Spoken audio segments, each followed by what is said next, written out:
This is a Brooklyn-bound 2 express train. The next stop is Fulton Street. Stand clear of the closing doors, please.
Alrighty. Hopefully we'll get some people in here for today. How's everyone doing today? Happy Tuesday. It's a hot one here in the New York City metropolitan area. I am in northern New Jersey at the moment, but we are going over to Long Island. So we're going to cross over the George Washington Bridge. I'm trying to decide what route I'm going to take from there. The Cross Bronx is actually clear, but looks like the Throgs Neck Bridge is just a disaster. Mob Rats 2, how you doing, bud? Thanks for joining Mob Rats 2, much appreciated. This vehicle, I'm having vehicle issues too, which is also not cool at the moment. The transmission seems to be slipping a bit, so I got to get this thing over to the dealership. Come on, person, come on, go before these people, come on, before the light turns green. What are we waiting for the traffic to come? Come on. So I am in the, I guess now heading into the Richfield Park area. Mr. Batters, how you doing? Just in time, Mr. Batters. We're not going to Lower Manhattan, but you're just in time. We're in northern New Jersey at the moment. We're crossing the George Washington Bridge. Once we get over that, man, it's a shame because the Cross Bronx is clear. But it looks like the Whitestone and the Throgs Neck are disasters. So maybe we'll go over the Tri to the Grand Central, past LaGuardia Airport, to the LIE. Scott Briggs, how you doing?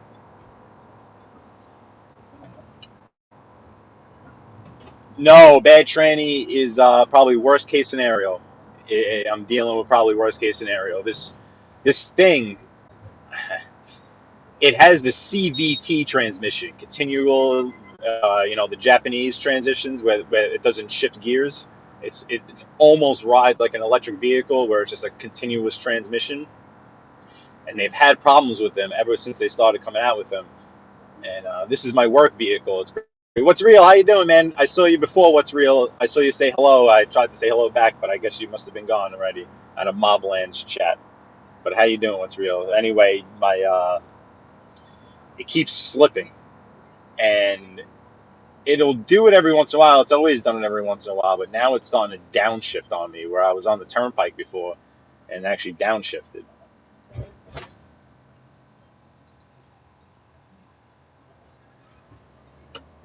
So, and they make I'm pretty sure it's not just losing transmission fluid. I'd be seeing it leaking out the bottom if it was leaking the transmission fluid.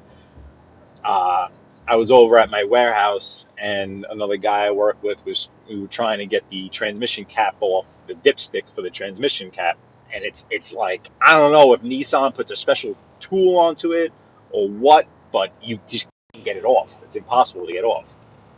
So it looks like I'm going to the dealership as this thing. I hope in the meantime I don't get stranded in the middle of nowhere, because as I'm speaking to you right now, this transmission's slipping on me. I can feel it slipping on me, and I have some weight with me. I picked up some weight.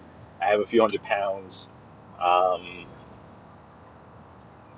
No bueno. Not good. But thanks, guys. Thanks for joining. What's real? Mob Rats 2. Scotty Briggs, how you doing? Mr. Batters. Hope everyone's well. So we're still in northern Jersey here. I have to actually give the person that I'm going to see an ETA up. You guys hear that? You feel that shaking there? Do you hear that and feel that shaking? I don't know if you can. This is the problem. This guy doesn't even have a side view mirror on his truck. He doesn't even see me coming on his left here. Hopefully we get up to, God, I hope I could just get through the rest of the day. But if I do break down, you guys will be with me. Really hoping to just replace this thing. I mean, again, it's a work vehicle, so I don't really have much say in what's done with it. At this point, look at this, I'm shaking like crazy. You can probably hear it in my voice, right? You hear that? Look, I'm going to try to talk now while it's shaking right now. It's like when you take a baby and you pat him on the back, right? And you go, fuck. Oh my God, this is bad. Okay. Wish me luck, fellas.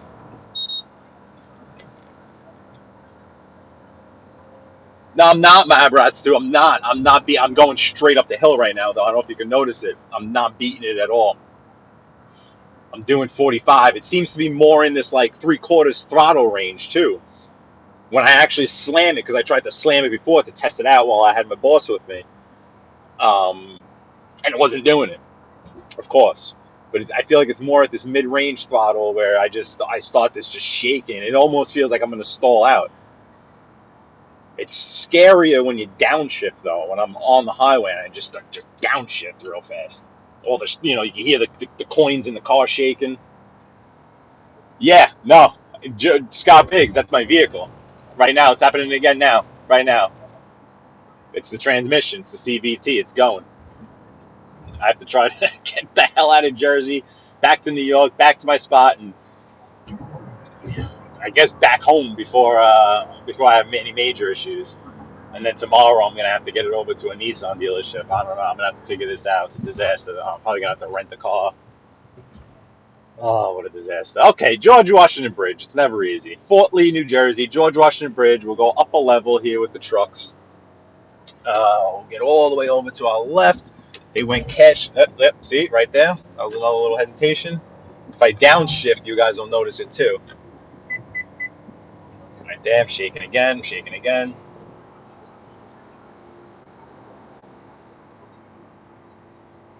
George Washington Bridge. This is going to take us into New York City, Nueva York.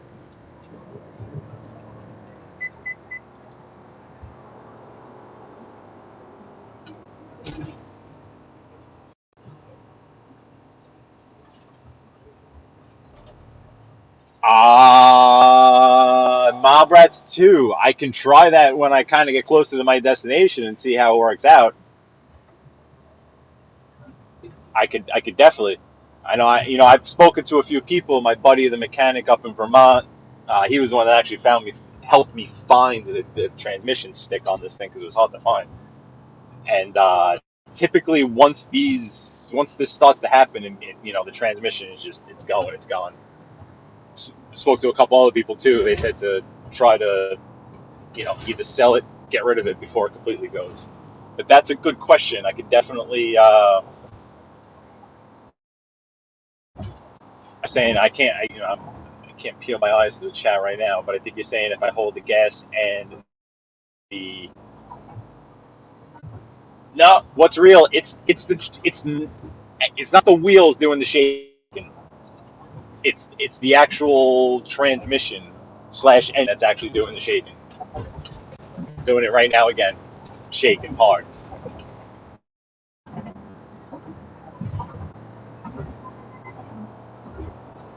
George Washington Bridge into New York City. This would be a very bad spot to get stuck. Very bad. I'd be the cause of gridlock traffic back to friggin' Maryland.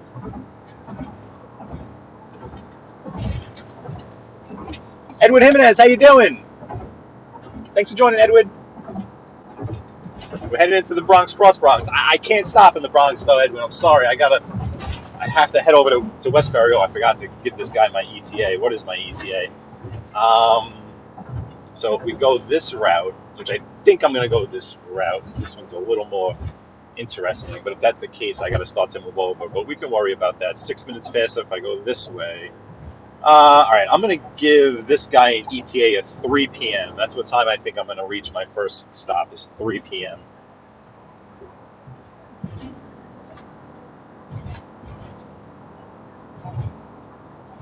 A lot of traffic that way.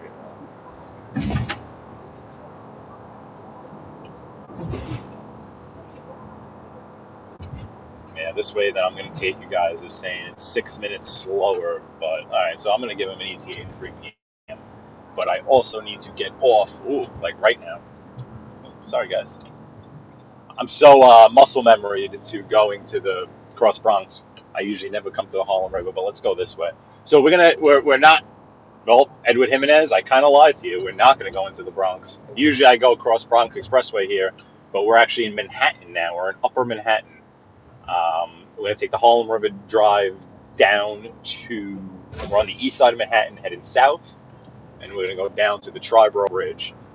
And we're going to take the Triborough Bridge into Queens. Okay. That is exactly what we're going to do.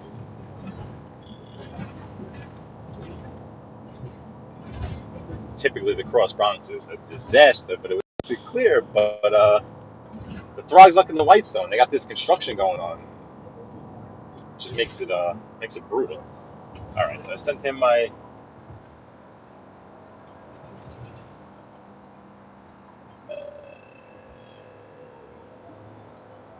It could be contaminated tranny flu. I don't know. I mean, I just recently got an oil change too, and I don't think those guys mess around with the transmission fluid. I know when you have the CBT transmission, you have to use a specific transmission fluid. You can't just use a regular transmission fluid. So I don't know if maybe they saw some regular transmission fluid in there.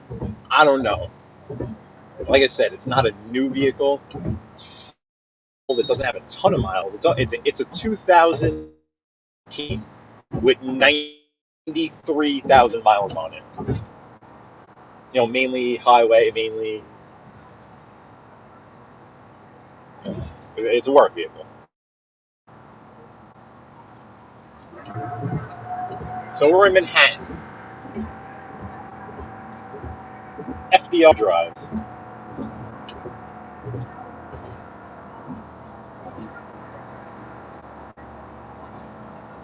Got to get over to the Triborough Bridge, which has been renamed the RFK Bridge, Robert F. Kennedy Bridge.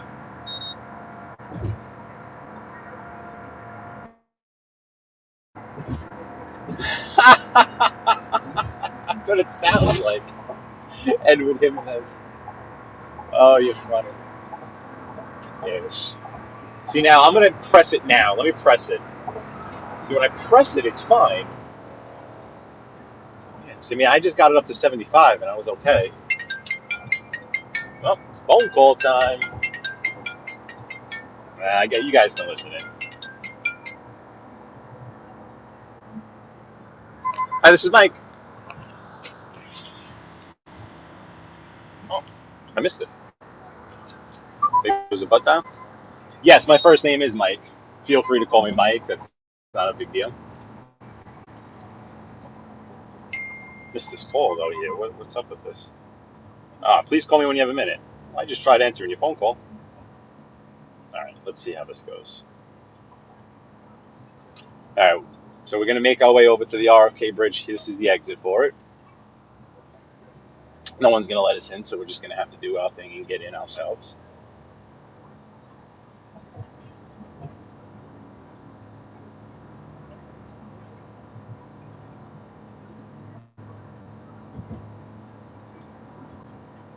Give me a second, guys. I gotta make a phone call. Oh, we're about to get RFK bridge, but bear with me one second.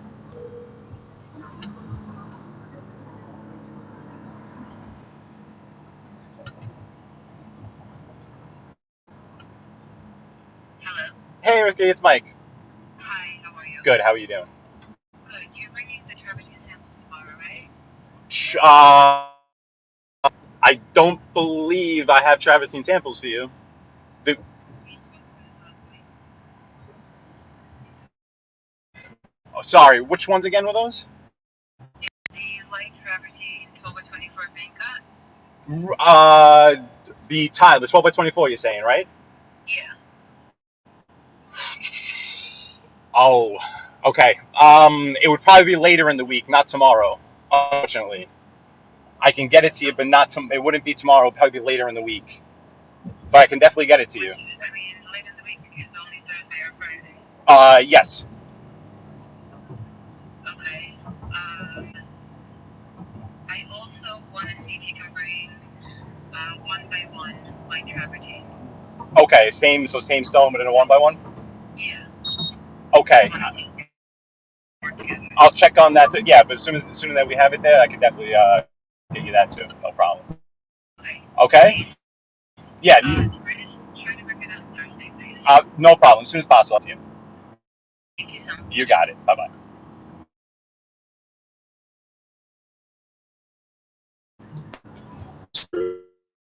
All right, guy. Come on. Jesus, Mary and Joseph. I forgot about that customer.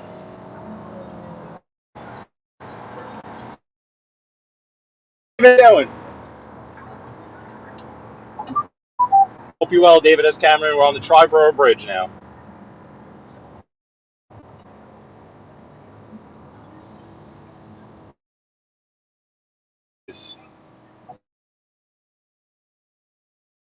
Guys, bear with me. I just got to make a couple more. But you guys can listen in. Obviously, I'm not muting you.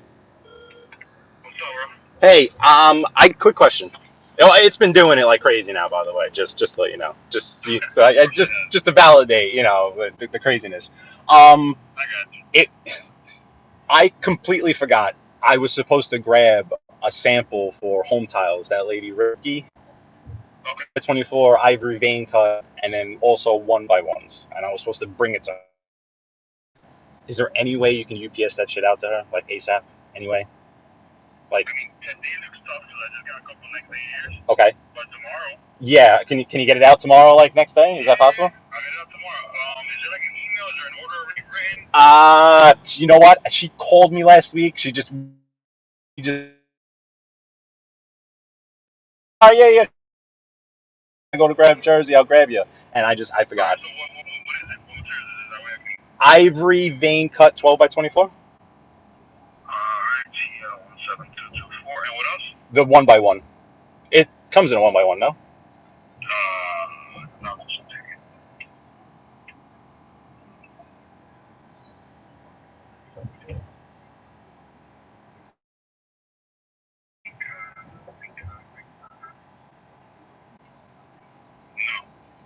What size does it come in? The main cover, and I think this is continue. Yeah, Um. I think this is continue the main cover. Uh, so he's gonna kill me. Shoot. I have like a few I made by 3. 5/8 by 3 inches. Yeah, and I have like maybe 30, 40 sheets of them. Okay. Did it at one point or no? The main cover.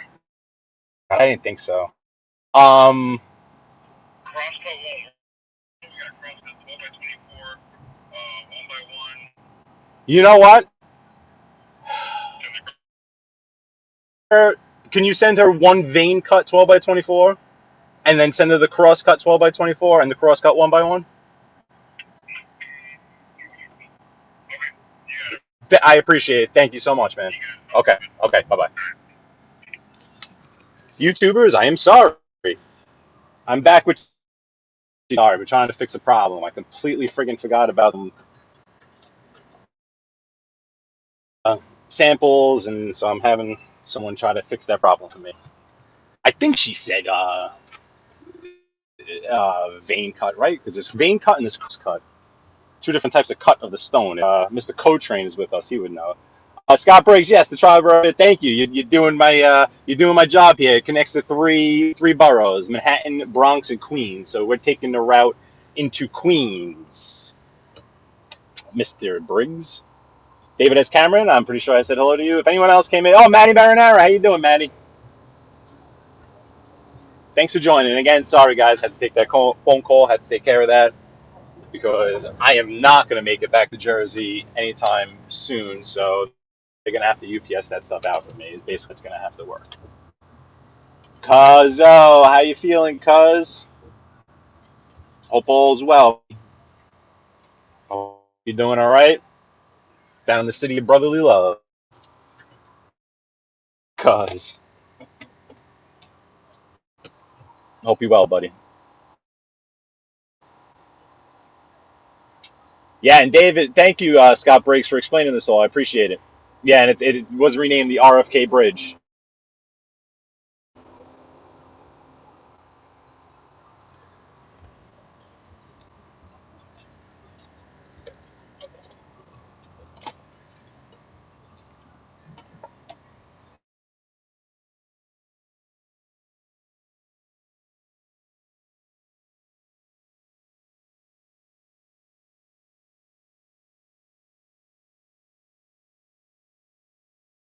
Days left in the week, and I'm like, that's why I said that. Oh man, gotta pay the bills, though. Gotta pay the bills. That's what we do, right? We work, we pay the bills. That's it. That's all I do anyway. I work, I pay the bills. I work, I pay the bills. I work, I pay the bills. You know, that's it. That's it. Did take a nice little weekend trip to Tennessee. If any of you guys saw that I put up, I went golfing. I don't know if Danny Stories is around, but I did go golfing. I haven't golfed in quite a while. I took a few years off, so that was my first time. But took a little road trip to Eastern Tennessee, or Southwest Virginia, however you want to, the Bristol area near Bristol Motor Speedway. It was kind of a random trip, just a random spot on the map where I the resort with a golf course. New York City to Bristol, Tennessee. Northeast Tennessee, 10 hours.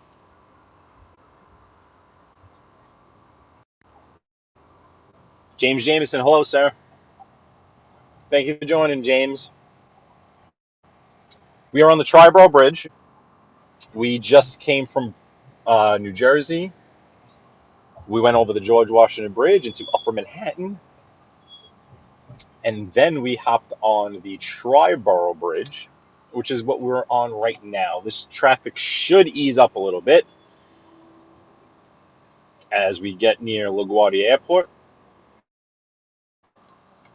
I got a hectic day ahead of me. Hopefully this vehicle does not stop on dealership. After Westbury, I might go watch my nephew play some baseball. It's his last game of his summer season. They're playing over in Maspeth, so we'll see how the how time's going, how the chat's going. You know, when I get to Westbury, maybe I'll shut it down in Westbury. I should be in Westbury in about an hour.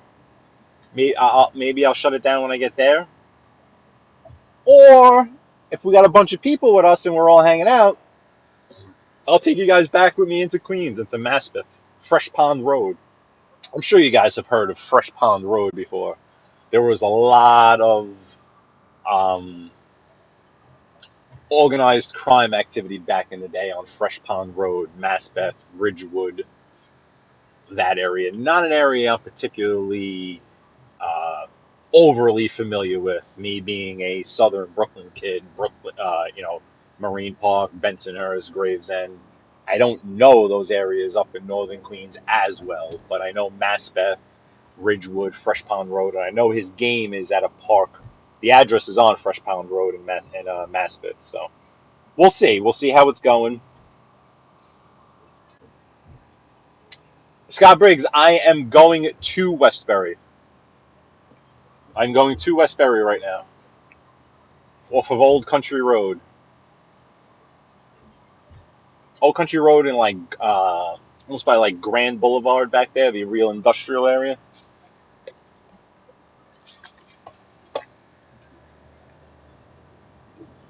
But right now we're in Astoria, Queens. Just getting off the Triborough Bridge and some traffic.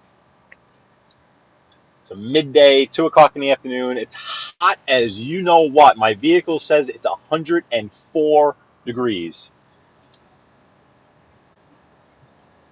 I still can't believe I forgot that conversation I had with that woman. Man, I'm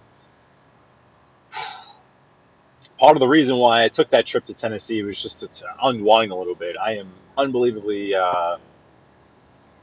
God, so stressed out. There's just so much crap running through my head constantly. That's why I do this with you folks. This relaxes me. It keeps me calm on the road, clears my head.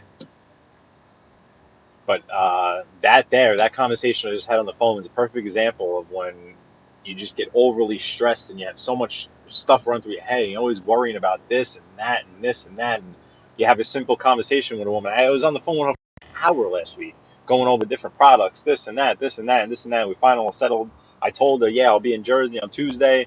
I'll bring you what you need on Wednesday. She called me. Thank God she called me. I completely forgot. Oh, see my car shaking? Oh, babe. Ooh, that was bad. Wow. I don't know if you caught that, guys. That was like a rough downshift right there. I got to try that thing, Mob Rats 2. If you're still in here when we get to Westbury, you got to remind me. I think you were saying if I hit the gas and the brake at the same time, do I hear a bang? But it's whatever it is. It's definitely it's the transmission. It's absolutely the transmission. You could feel it, and it's a known thing with these transmissions that with the continuously various transmission on them. All this traffic because that cop is sitting there on the left. Oh, feel it. See, I'm doing 45. Is that I see at this speed right here? If I try to hit the gas, watch. Oh, no. See, that was fun. I gotta turn my beeping off. Sorry, my lane departure beeps. Teresa Murphy. Hey, how are you, Teresa. Hope you're well. Hope Ryan's well. Thanks for joining, Teresa. We're in Queens. We're on the Grand Central Parkway. We are heading over to Westbury, Long Island, and hopefully we make it. It just feels extremely sluggish. I mean, again, I joke around a lot of time, like this thing's just a little four-cylinder. Who am I racing? I'm not racing anyone, but you can tell there's something wrong with it.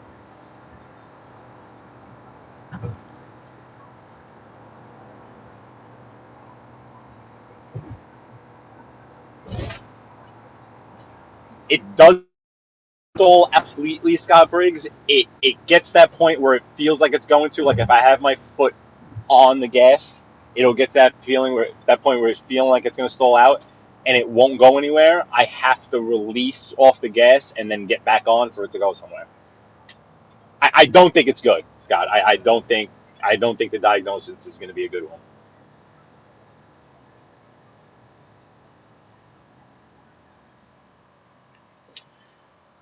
Alrighty then. 4 minutes faster if we go this way, huh? Okay. Let's go that way then. Go up to Cross Island. Is that what it wants us to do? 4 minutes slower if we go this way. So up ahead is LaGuardia Airport. It's on the left. It's the brand new LaGuardia Airport, completely renovated. Um, they started work on it. Oh boy, they started work on it about 2019. The company I was working for was laying all the floors, all the carpet, all the luxury vinyl tile in the new airport. I was a I have a different position now. I was a project administrator. If the Endu is with us, I don't think I've ever really told the Endu, but I am very familiar with the construction industry. What I do right now is more on the finishes side. I'm on the finishes side. So I don't do like what the does. I don't, I'm not operating heavy machinery. I'm not operating any machinery actually. And the construction that I'm familiar with is finish work, meaning floors and walls, basically the completion of the job.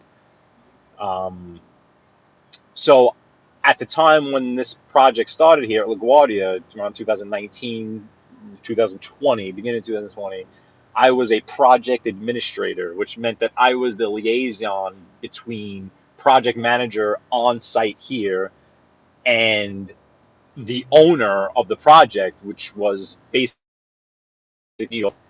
They had created an LLC. I think it was called LGP, LaGuardia Partners. Um, but basically, Cuomo ran the project, and the project never stopped. It was deemed an essential construction project, so it never stopped when everything shut down in 2020, in March of 2020. Um, I began working from home, but the construction here never stopped. The hardest part of my job at that time was making sure that all the flooring lined up correctly. I had all the floor plans. I was in charge of purchasing all the material. So I had to make sure we had enough material, we had enough waste, we had enough carpet, we had enough of each color. There were patterns in the carpet, blue and yellow patterns for the New York State colors. So I had to make sure we had enough of each pattern in the procurement side. I had to make sure our bills were paid and all that. I also had to make sure that the seaming was correct because the patterns had to run a certain direction. And LaGuardia, the shape of it is Co-Train, baby. How you doing? My man, Co-Train. How you doing, buddy? LaGuardia is a horseshoe. There's multiple buildings, but the main concourse is a horseshoe. So if you imagine trying to lay carpet in a horseshoe, but making sure that the pattern stays consistent the whole way. Anyway, I'm intimately familiar with this project at LaGuardia. I am no longer involved with that. Now I'm on the material manufacturer side. So I represent, the manufacturers of material, of stone, natural stone, porcelain, ceramic, the whole 9 yards. Then I was more on so I'd love to speak to Tiendu. I don't know if on the interiors. It seems like most of what he does is exterior work, highway work. I think he said he was a laborer. I have a lot of experience in the finishes world. I worked for general contractors. I worked for you know tile and stone installers, carpet installers, that world, the construction world, but the inside of the construction world, so to speak.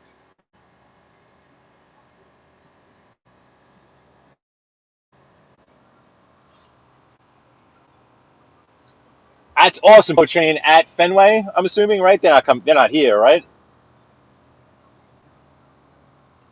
That's awesome, though, Coach Train.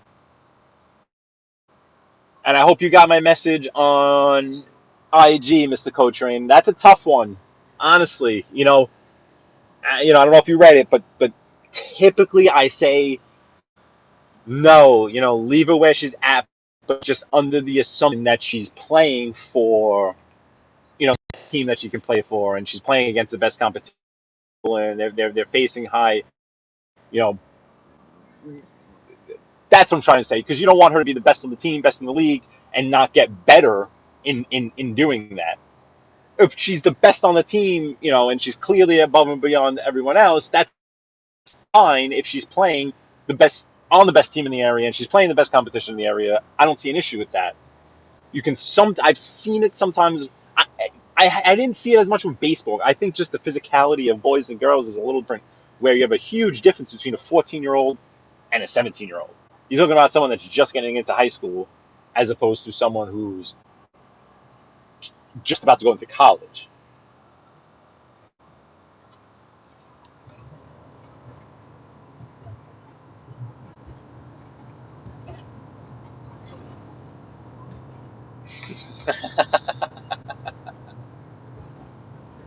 David S. Cameron, I'm putting that comment up. And just imagine, you're saying that, looking at this. I see the beauty even more. Um, when I go out to a place like Tennessee, and you really see the country, you really see God's country. You see, that's what we call it, the country. We're going out to the country. Adama, I don't know if you're here, Adama, but Citi Fields on the right, home of your New York Mets. You're still in first place, New York Mets, I believe. Sunshine, how you doing?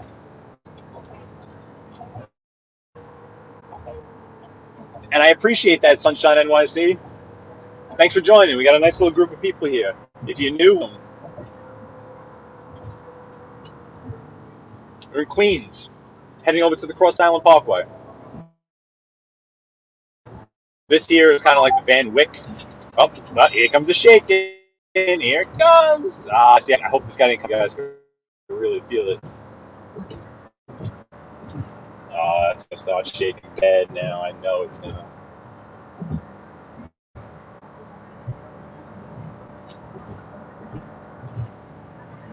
Whitestone Expressway. We're bridge, but we're not going to go over the Whitestone Bridge. We're going to go to the Cross Island. Come down the Cross Island Parkway. There's too much traffic on that. But David S. Cameron, I agree, and especially, like I said, while I took that road trip this weekend, and I'm out. We went through basically like the Poconos, almost like northern Pennsylvania. But once you get out into Pennsylvania, it's beautiful, beautiful. Out into Dutch country, and the rolling hills, and I'll be the first to admit, no one does a city like New York. Oh, we're shaking bad now. Jeez, we.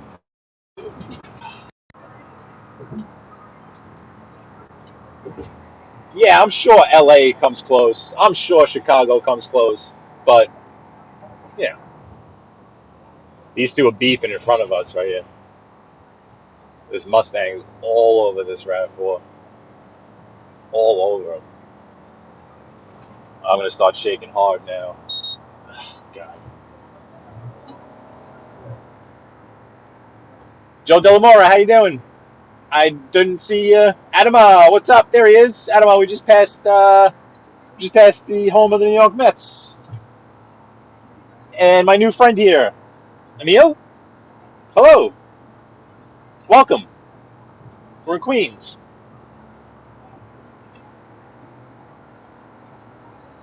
Adama, and it feels so good. This Mustang is just riding. He's just riding these folks. Man, if he ends up behind me, we're going to have a problem. He's all up in their business.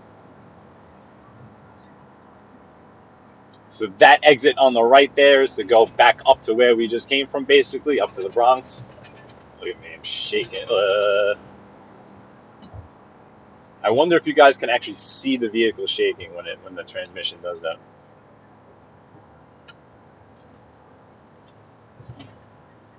Cross Island Parkway, Northeast Queens. I'm gonna head down past like this. Basically here, I guess is Whitestone. We go into the Bayside area, Little Neck, Douglaston, Northeast Queens. What we'll do is we got to decide then if we want the Grand Central Parkway or the Long Island Expressway, but we'll take one of them into Nassau County.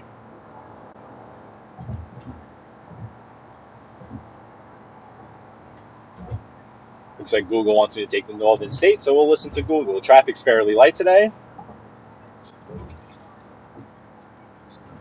Hey, Montauk, how you doing, bud? Jesus shaking, Scott. Yeah. It's I know when it's gonna. Yep.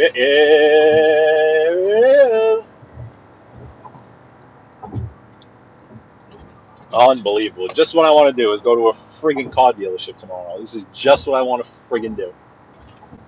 Unbelievable. You would think the guys I work for would friggin' take it. Like, nah, yeah, go rent the car if you got it. All right, no big deal. No big deal. Let's just go rent the car. Whip out the American Express Black Card. You know what I mean? No big deal. Just go rent the car. Unbelievable.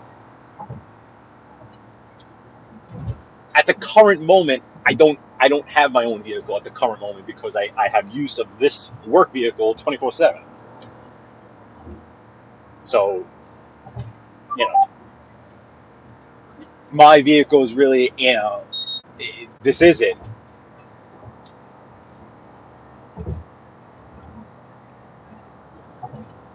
Cross Island Parkway. Oh yeah, cuz I got the money, right? I got it pouring out of me, cuz. Better yet, my ex-wife sends me money every week. Right, cuz?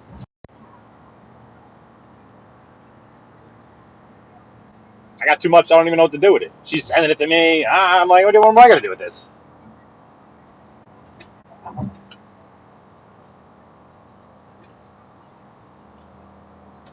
Yeah, cuz they'll reimburse me for anything, but like, they just don't make it easy, Like, I could, if I keep receipts and the whole 9 yards, I could, apply for reimbursement, send in the receipts, the whole 9 yards, and go through that route. And then, in a few weeks, maybe a month tops, I would get the money back.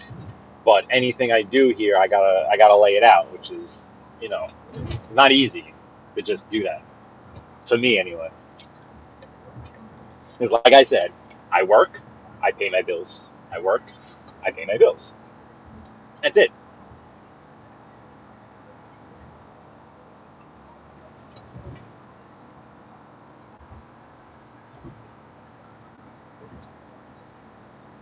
When I go on vacations, quote unquote vacations, I do it the way I did it this weekend. I find a random spot in the middle of the country, middle of Appalachia, and I do it that way.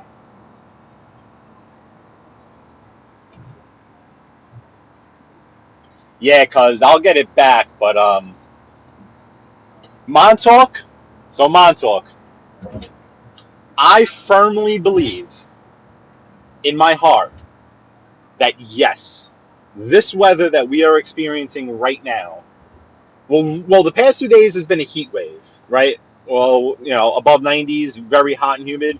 And tomorrow and the rest of the week, it's going to go back to like, mid 80s, call it. Where right now, I think it's 90 something. The car says it's 103. Montauk, in my heart of hearts, yes, I believe I can live in this weather all year round, and I would thoroughly enjoy it. I love the heat. I love this weather. Before at the warehouse, when I was trying to get this friggin' transmission thing off the the cap off the plug, the transmission plug, I'm sweating my what's off. Don't get me wrong, it's not like I don't sweat. I don't feel hot, but I love the heat. I love it. I do think I'd be able to do this all year round. I can't stand the cold. David S. Cameron, my biggest supporter. I appreciate it. Yeah, Co-Train. Same around here, right?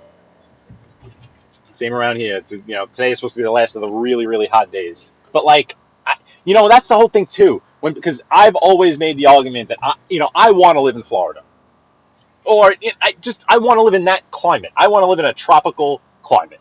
And we don't even have to call it. Obviously, when you first think of a great place to live in a tropical climate, I mean, you think of Miami, right? Who wouldn't want to go to Miami? South Beach. It's the Caribbean. It's paradise in America, right?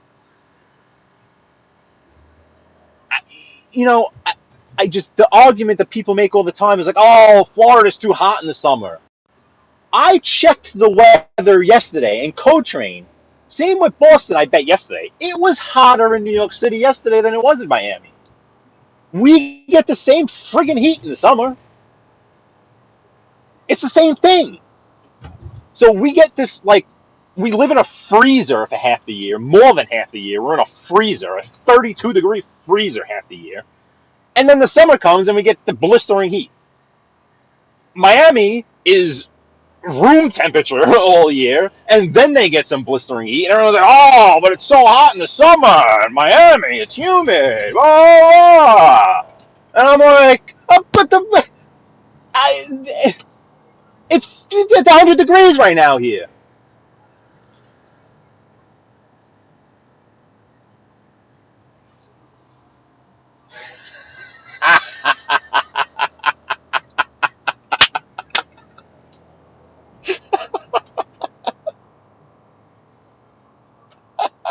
Sunshine, you agree with me, right? You agree with me?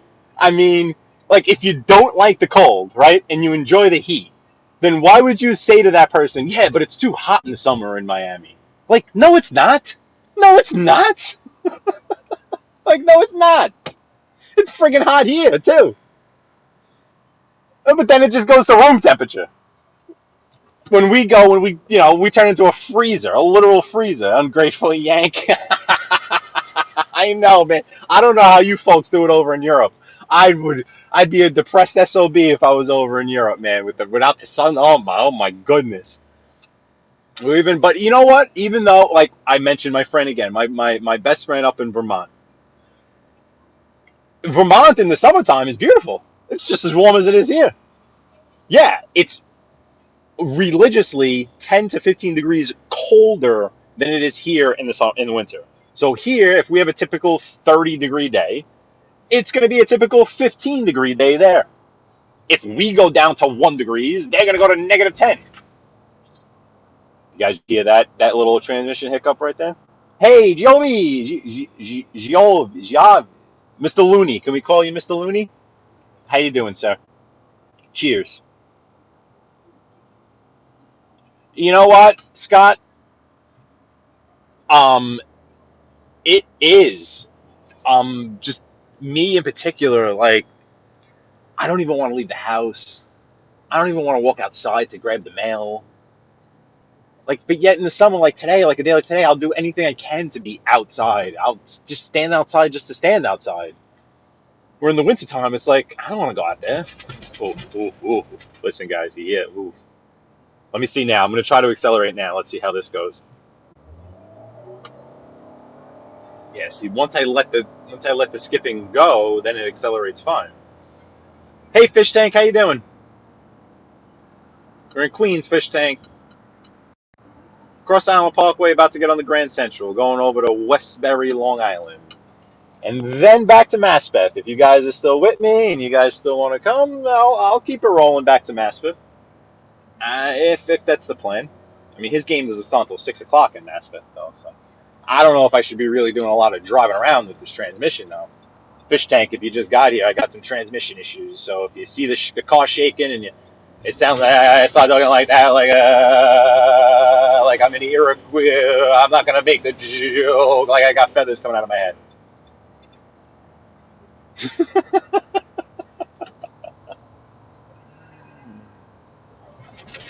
Oh my God.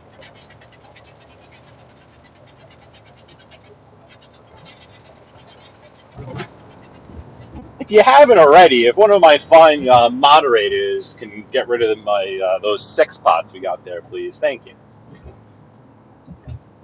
Yeah, sunshine. Yeah, I got some transmission issues.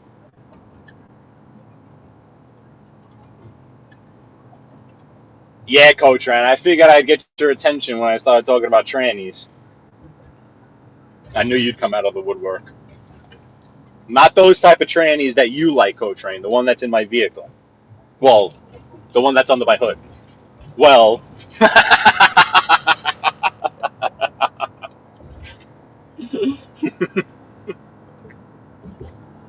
Tony the Night Owl, how are you? Thank you, Fish Tank. Appreciate it.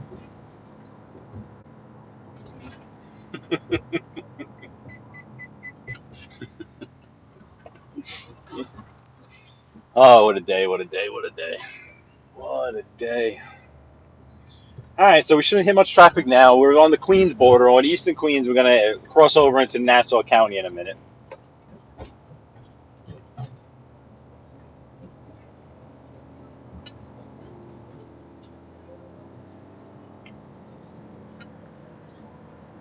This is still technically the Grand Central because we're still in Queens. Douglaston Golf Course is over here. It was funny. So this is one of the nicest golf courses right here, Douglaston in Queens. When I went down to Tennessee this weekend, I was playing around the golf with two locals, and they couldn't believe that there were golf courses in New York City. I'm like, no, I'm seriously. There are two golf courses in Brooklyn. There are three golf courses in Queens, I believe. This one right here, Douglaston, Forest Park, and Clearview. Three legitimate 18-hole golf courses in Queens, New York. Two legitimate 18-hole golf courses in Brooklyn. I think there's three or four in the Bronx, right? Van Cortlandt Park, I know for sure, is up there. I've played Van Cortlandt Park in the Bronx.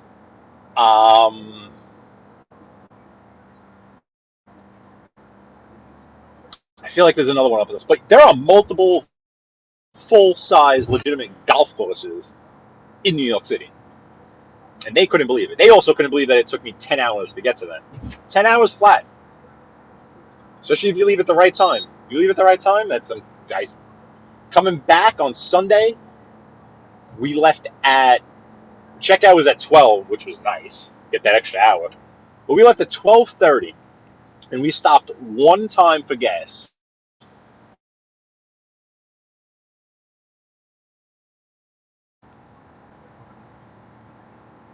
Hey, I'll see you in a little bit, Sunshine. And Sunshine NYC, if that's your real name, I knew it was Sunshine with the name of Sunshine. I wonder if the deal is with that. Actually, it was someone that I knew's sister. I can't remember who, though. Oh, what do we have up here? What do we got? A little fender bender action? No, just people just wanting to change lanes. Very much so. I don't understand people. It was so nice when you leave New York and people actually like kind of follow the rules of the road. They stay right except to pass. Hey, Thiendu! I was mentioning you before, Thiendu. I was mentioning when I was working for the construction company that was laying the flooring over in LaGuardia Airport. I have a lot of experience in the construction industry, but on the finish side of it, I've worked for GCs and installers, but mainly floors and walls. LaGuardia, my company was installing all the soft surface in the new airport, all the carpet, all the LVT. I'll skip there. And I was project administrator, so I was the liaison between the project manager on the site. Man, it was shaking bad. Project manager on the site and the owner, which was the state or LaGuardia Partners. So I don't know much about the exterior world or highway construction. Although when I was very younger, civil engineering seemed like something that would interest me. When you're in that age, when you're in high school, you're a junior in high school, you have no clue what the hell you want to do. I knew I liked driving, I liked roads and all that crap. So someone was like, why don't you study civil engineering, which is basically the engineering of society, of roads and cities and towns. So I learned. I took a course, a few civil engineering courses. So I learned a lot in that aspect, more on like how speed limits are determined, and the technicalities of where a sign should be placed. Street signs and highway signs are placed in a specific spot, specific reason, and there's mathematical equations that come up with where that sign right there needs to be for drivers to see it the most amount of time. Hey, Steve, you cracking one, buddy?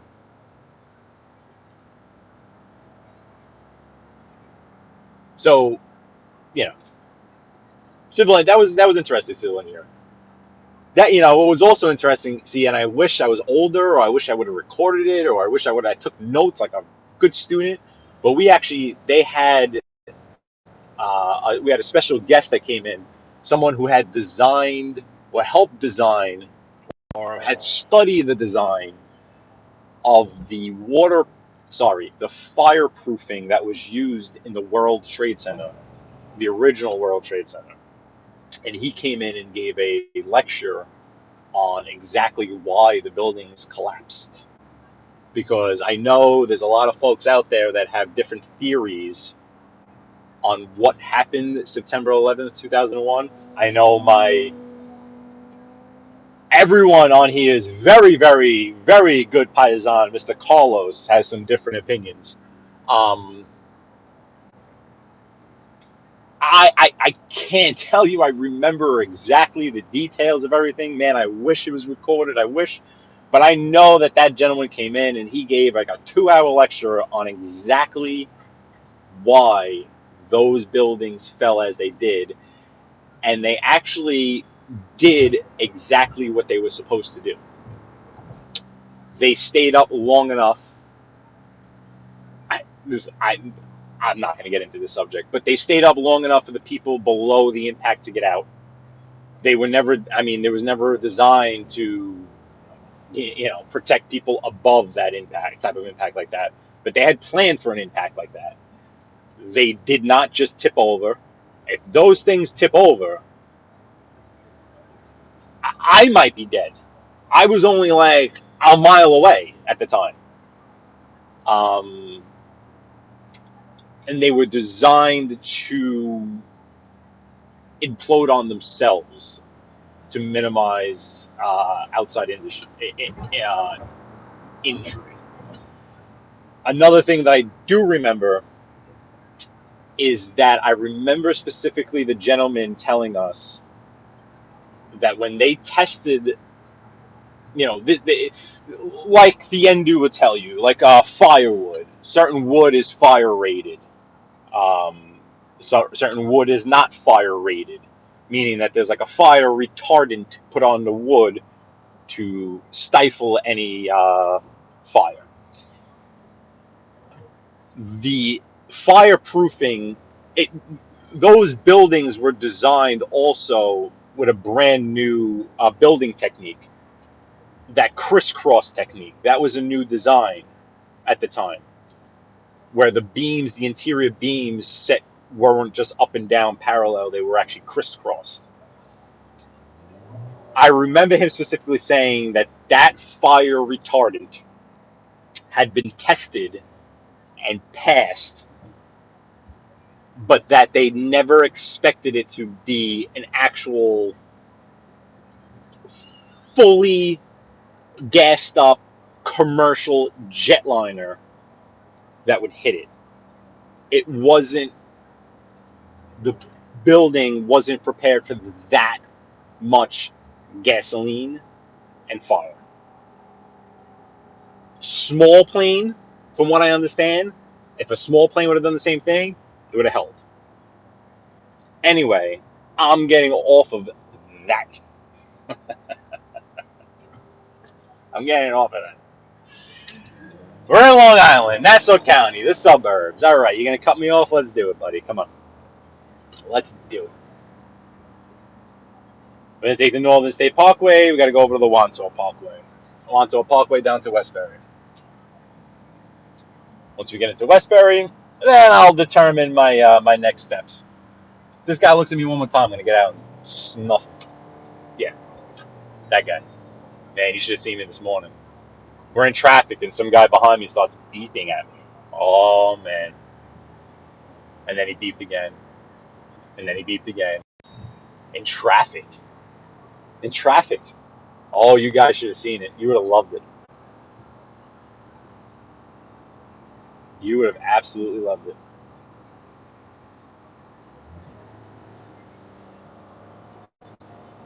All right, what time is it? 2:40? Oh, I'm going to be early. I'm going to be early to Westbury. I told the guy 3 o'clock. That's just fine.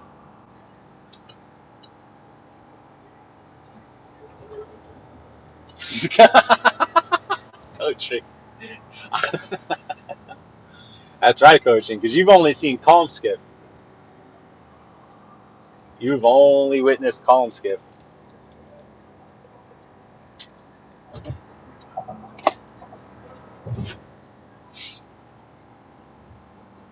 Teresa Murphy, people are absolutely nuts. Absolutely nuts. Like, I am very comfortable in my own skin while driving a vehicle. So if I need to drive aggressive or fast, I can. You know, I'm confident in myself. I can drive fast. You know, I am not scared on the road or nothing like that. But people just like, oh my God. Yeah, yeah. Let me know when you're coming, cuz you know I had a couple of crazy busy weekends. I think you said you're busy right this week, I think, or whatever, after the 14th. Yeah, hopefully I'll have a car, right?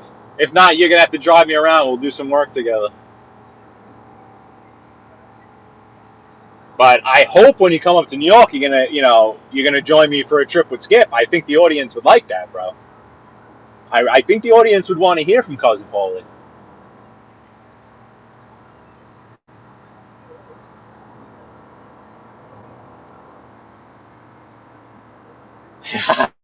Co-train.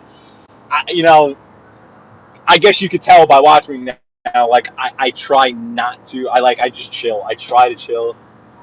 I already have high blood pressure that really doesn't need to go any higher. I really don't need him upping my dosage anymore. Um, and you know what? I don't know. You know, who's got a piece on him these days? It's dumb. It really is. I mean, even that guy this morning. I mean, who knows? All right, so coming up on the Wantaw, we're in Nassau County, Long Island, Strong Island, as Matty Marinaro would say. And as Matty Marinaro would attest to, people from Strong Island will tell you that Strong Island is the greatest place on earth, and you'd have to be out of your friggin' mind to live anywhere besides Long Island. That's a Long Islander's perspective.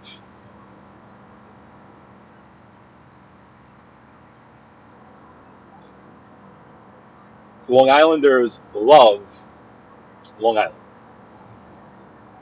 They just feel like it's the greatest thing since sliced bread. It's a suburb, but it's a suburb right next to Queens. So to them, perfect.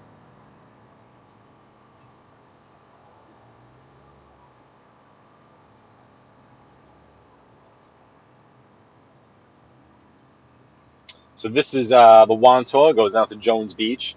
The Wantaw and the Meadowbrook go north and south. They both go down to the beach. Jones Beach. Jones Beach is probably the most popular, most famous beach on Long Island. The name that everyone will recognize is Jones Beach. It's also the most crowded, the biggest pain in the butt. So a lot of the locals will go elsewhere. They'll go to Lido Beach. They'll go up on the North Shore. The North Shore isn't technically a beach because it's, the South Shore is touching the ocean, the Atlantic Ocean. So that's technically the beach. The North Shore, it's up against the Long Island Sound, which is a bay, so it's not technically a beach. And it's rockier up there. It's less smooth. I never understood why people get into this right lane here. They know that this right lane ends, so why wouldn't they just stay in this left lane? Like, we were all in this lane right here. Why'd they move over if they were just going to come back here? That I don't understand. I don't ever understand people. Yeah, my transmission's holding up here.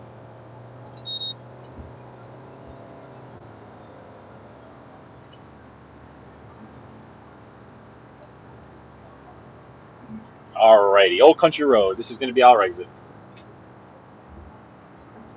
Yeah, please hit the like. My likes are awesome, guys. I get great like amounts. I get like up in the 50s in likes. It's awesome. I thank you so much. Like I said, the algorithm. Here's the thing about the algorithm. The algorithm doesn't know whether or not this show is good or not. It has no clue in and itself if my show is good or not. It has zero clue. Do you know what the algorithm uses to determine whether or not a show is good? You folks. Since day one, you folks have come in here. You've not only viewed, you've stayed engaged, you've hit the like button, and you comment. The algorithm sees that. The algorithm isn't sitting here watching the show thinking like, oh yeah, this is good, this sounds great, yeah, oh yeah, maybe we should push this out, this is good. No, it's gauging engagement from my subs, my viewers. You guys, you come in here, you start talking. I mean, when channels first start off, they don't get people in the live chat just chatting it up, this, and that. You know, when I started my channel, I started with a base of I'm not going to call you guys fans. I'll never call you guys fans. A base of supporters that would see me go live and would come on and start chatting. So that right away, the algorithm seeing that, like, hey, right away, this guy started his channel. This guy starts putting videos up. And right away, you know, Co-Train's in here, and Cousin Paul is in here, and Edwin Jimenez is in here, and Tony the Night Owl's in here, and they're all chatting, and they're all saying hello, and they're all hitting like. Who the hell is this guy, BK Skip? Well, they like him. Okay, let's push it out. So thank you, guys. That's the point of my story there. Is it's you folks that come in here and you give me the views and you give me the likes. You're the ones telling the algorithm, hey, push this out a little bit. And then we get new folks in here like Sunshine NYC. I can guarantee you Sunshine NYC picked this up from an algorithm. She's got NYC in her name. I'm driving with New York. I'm in New York City. It's a no-brainer. But if you guys aren't as engaging, if you guys are like, this guy sucks, that's what the algorithm is going to use to determine this stuff. So thank you. Tesoro, great restaurant there. A lot of history in that restaurant. Italian restaurant. Tesoro. Google it.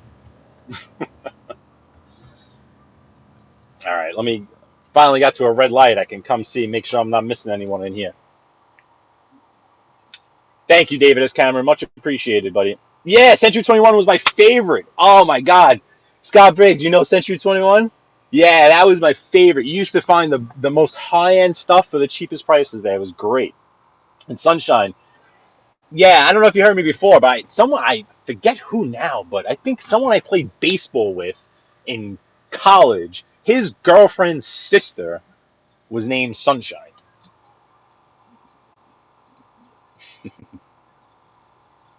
Tell you that, Sunshine, I appreciate it. Thank you. We're always getting some new people. Oh, hey, Jonathan from Argentina. Awesome. See, that's a perfect example. I mean, obviously, the algorithm told this gentleman that he should check us out because, you know, we're a New York City-based channel here. And yeah, that would be awesome if I get to 500 subs and then I could start sharing stuff on the community. That'd be real cool. Alrighty, guys. We got 30 people here. Okay. All right, guys. Well, I'm here. I'll keep this thing rolling if you guys want to keep hanging out. I'm going to check to make sure none of our friends are on. But I'll keep this thing rolling, and then you guys can come back with me to Maspeth, Queens if you would like. But let me see here. Let me pull up here. Let me assess the situation. You're looking at me. Meanwhile, you coming in the wrong way. Friggin' guy. All right, let me assess the situation here. Okay. Back up a little bit. Okay, guys.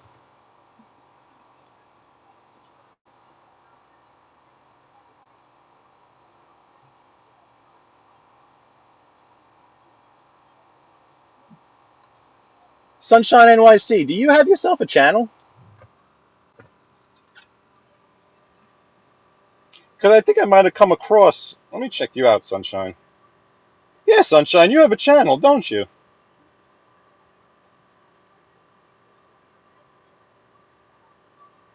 Sunshine NYC. Share motivational good videos. I love videos of cars, inspiration, educational, all genres of... Oh, cool. Oh, hold on. This is the guy I need. Hold on, guys. Need me to move? I think I have 3 boxes. I think you were supposed to check them, or yes, they're the dark lot ones, which hopefully. Okay, yeah, cool.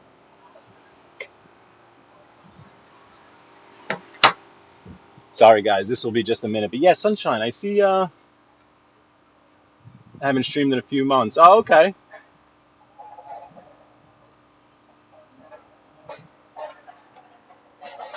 Give me a second, guys. I'll be right back.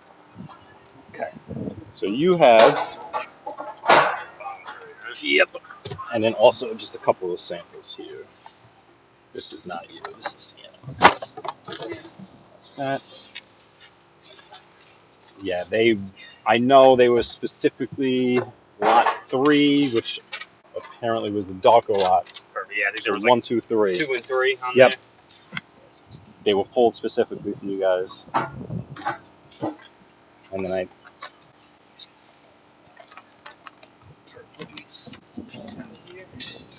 I hate how they box those like that. It's like the most ridiculous thing in the world.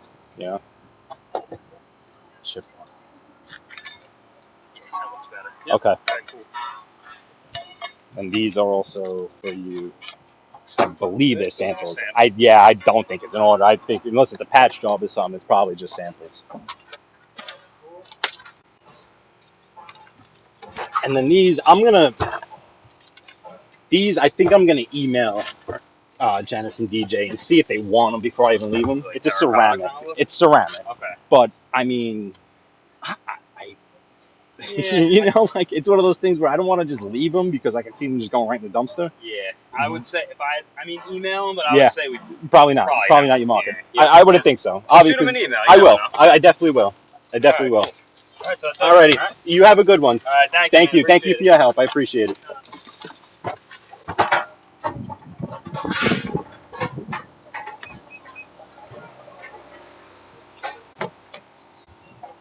All right, guys. I'm back with you. Guys.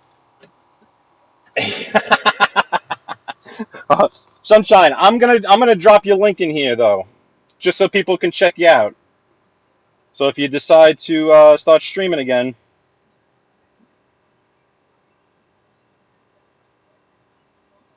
yeah, that should be Sunshine's channel.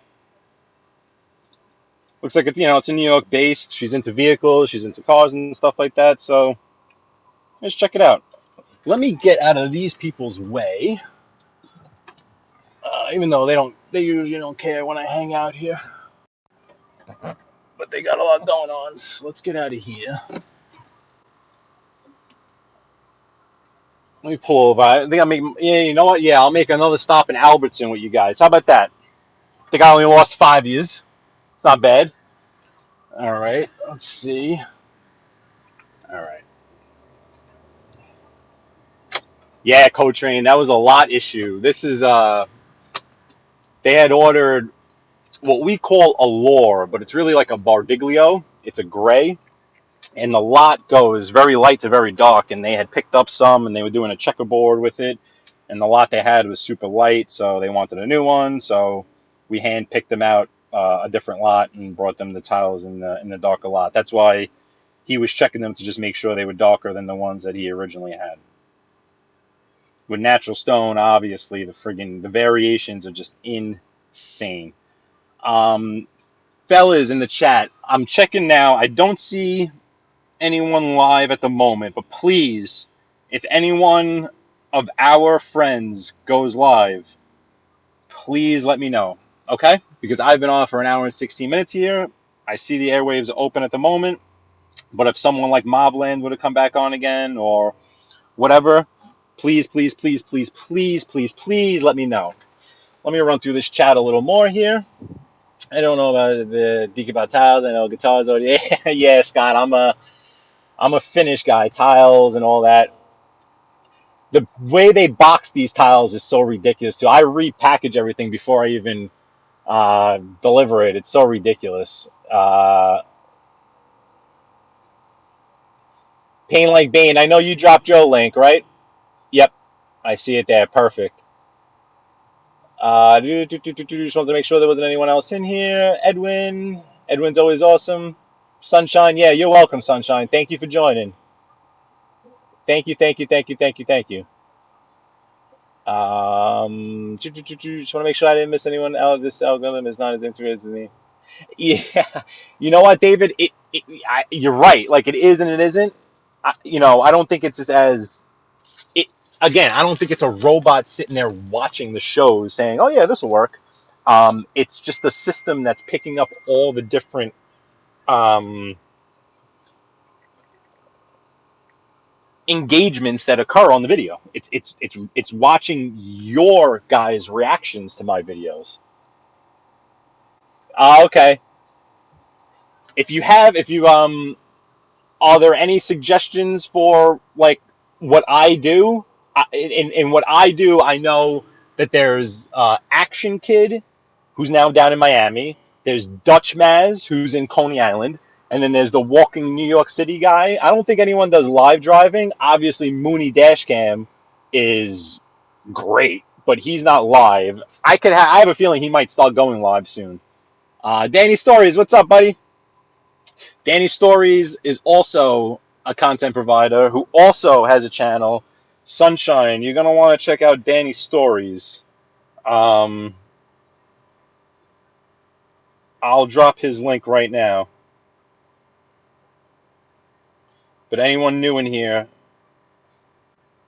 you will want to check out Danny Stories. He puts out a video every morning. And Danny Stories, even though I don't comment on it every morning, I do listen every morning. Let me get back to my chat here. Let me drop Danny Stories in here. Okay. Paste. Okay, so that's Danny Stories. Yankees for life, how are you?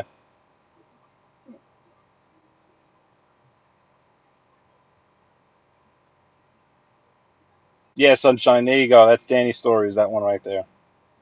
He's a fine gentleman from the land up above, the land known as Canada. Now, Danny Stories is great. He's from Canada.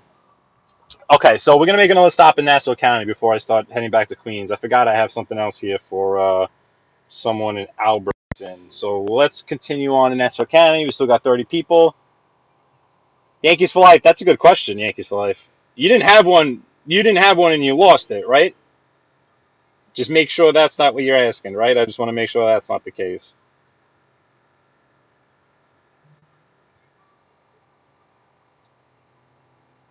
I just want to make sure that there's no fanookery going on over here.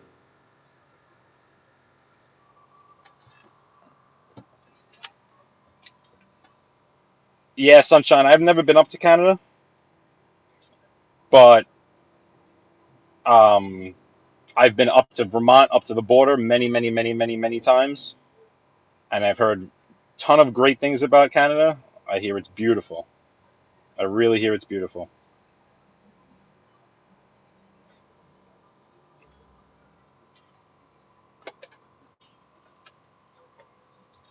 Yankees for life. Say amen.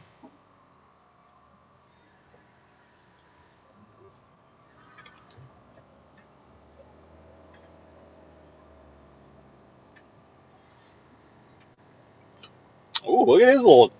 Who's that? A taco truck, right? Oh, he's just cleaning that thing out. He's not set up shop over there. All right, so we're gonna cut through the heart of Westbury here, the town of Westbury. Scotty Briggs, I'm sure you'll recognize. Grand Boulevard.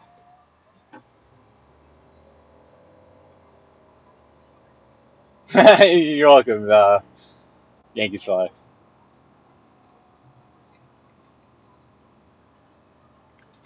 Mobland, what's up, buddy?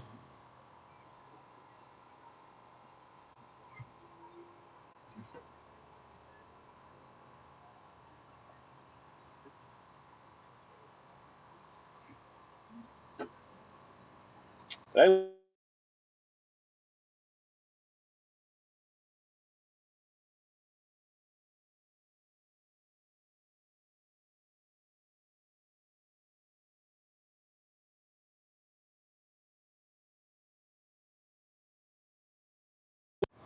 you guys got me now? I lost connection to the mic for a second there, but I should be back. Should be back in action.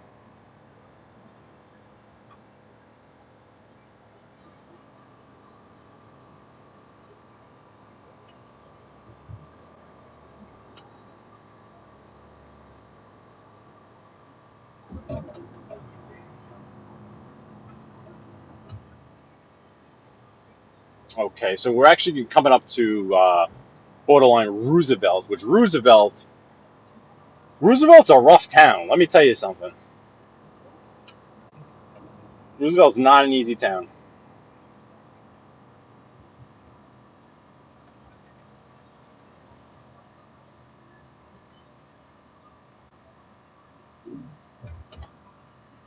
Okay.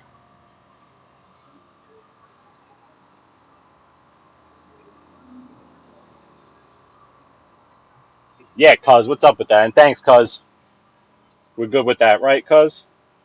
I checked that too, also. Uh,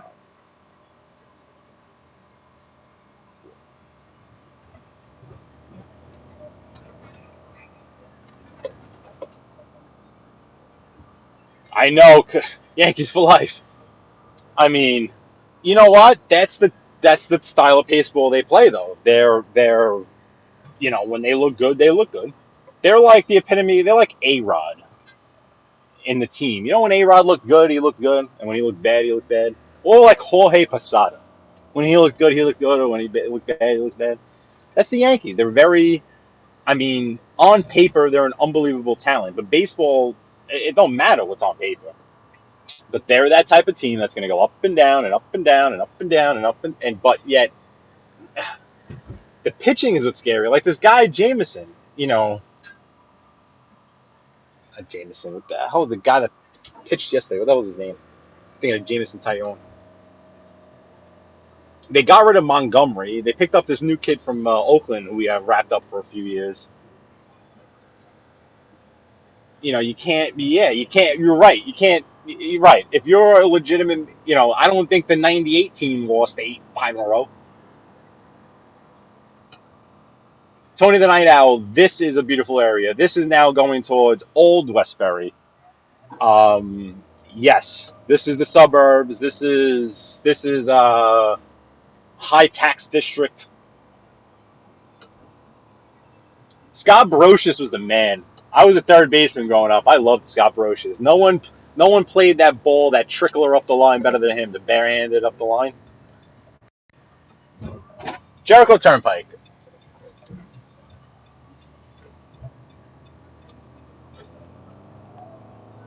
Heading west. This is old. This is Westbury High School here on the right.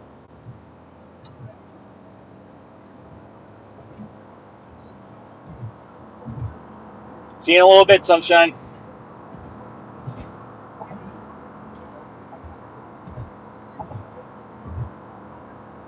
Oh, Yankees for life. I miss the old man being around. The culture would be completely different.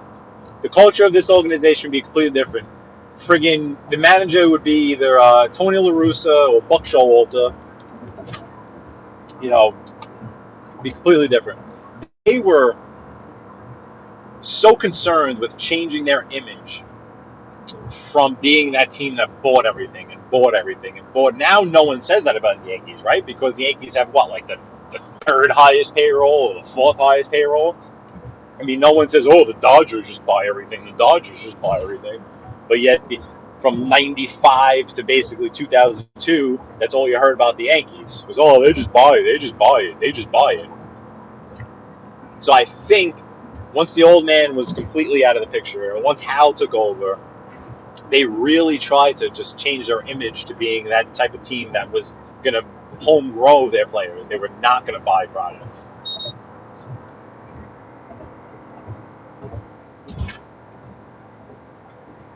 Yeah, Castillo would have been nice. Yankees guys.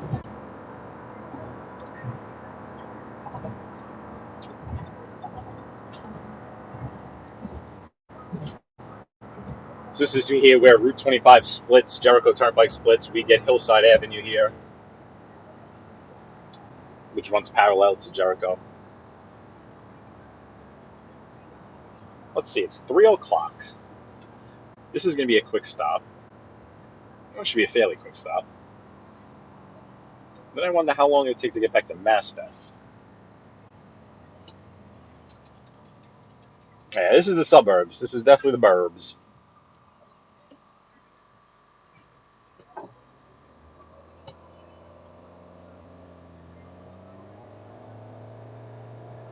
Come on, Tranny, don't fail me now. Yeesh.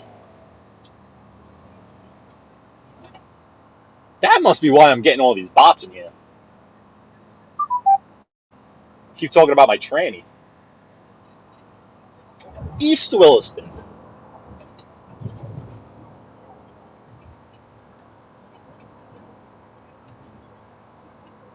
Matty Marinara. There he is, checking in as usual. Much appreciated, bud.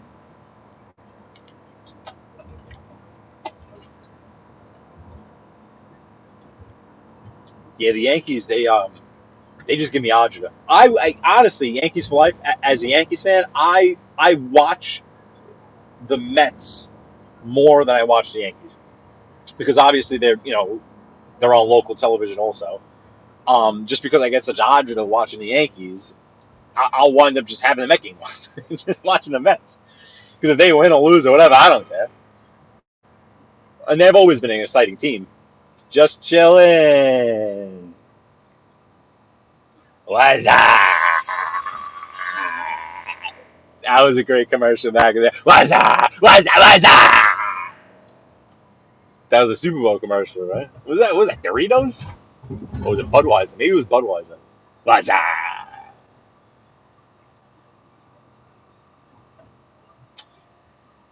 Williston Park, Nassau County, Strong Island.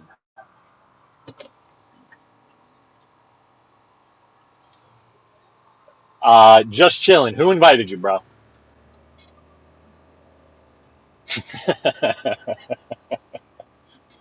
Budweiser, right? Yeah, it was Budweiser, right? What's up? What's up? What's up? What's up?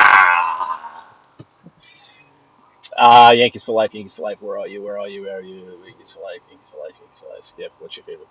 My favorite is New Park Pizza. New Park Pizza, Cross Bay Boulevard, Howard Beach, New York. But I will make this caveat. There are 2 other places in Howard Beach that I feel are. One is, I feel, just as good, and one is slightly not as good. La Villa in Lindenwood, I think, is just as good as New Park Pizza. They both have that wood fire, coal fire undercarriage to the pizza. And they're both lightly cooked. They're not crispy. I do not like a crispy crust. Generally speaking, my bread, I like soft. Generally speaking, that makes sense. Geno's in Howard Beach is also very good.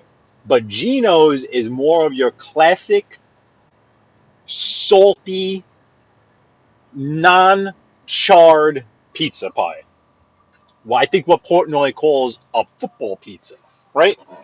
When it's not like wood fire, it's out of the classic thing, and it's just that salty cheese on top. That's Geno's. So my favorite, I would say, number one is New Park Pizzeria.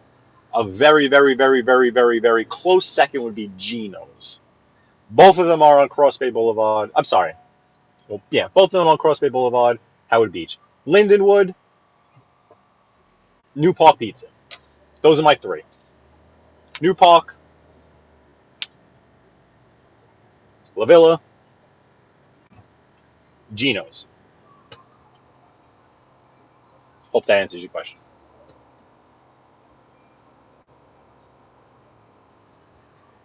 All right, so we're almost at our second destination here. This also shouldn't take very long. And then I'll determine course of action from there.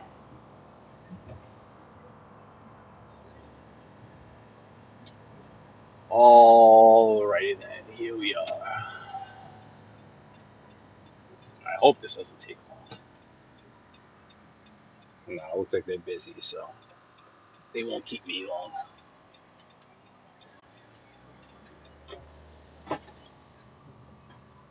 Okay. Sorry, Bob.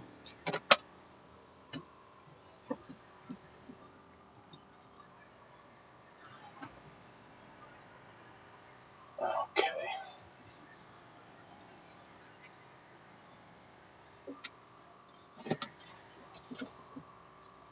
Long Island, great. It's got parking lots everywhere. It's amazing. These parking lots are great. Okay, fellas, I'm gonna keep you in my ear. I don't know if it'll reach because I gotta walk in this place, so I might disconnect a little. But I'll talk to you guys as I'm doing this. Grab this out of the back over here. So these fellas, of course, it's packed like a disaster. Why wouldn't it be? Why would the guys in the warehouse actually give a crap? They don't have to give it to the people. Check and make sure we're good. 1, 2, 3, 4. All right, guys. If I lose connection, I'll connect back with you when I get closer to the car. I might lose you when I walk in there. Maybe you guys can see me right now. Maybe you can't. I don't know. I don't care. God, you think I should show my face?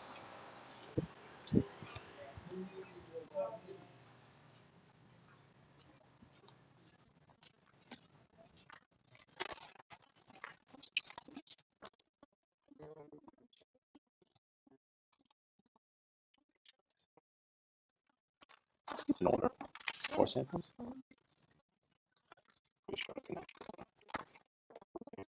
Yours. It's all yours. You want another beer or put it over? I'm going top. Okay. There's no order.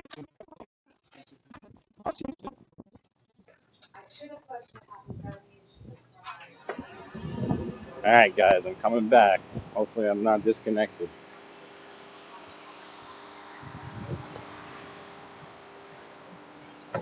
Let's see. Let's see if I'm still connected here. Am I still connected? Let's see. Hey, Minnie the Moocher, can you guys hear me? Let me see. Let me make sure my settings, camera, audio. Okay, should be good. Let me go back up. Let me make sure I didn't miss anyone up here. But yeah, there is some great. It's unbelievable the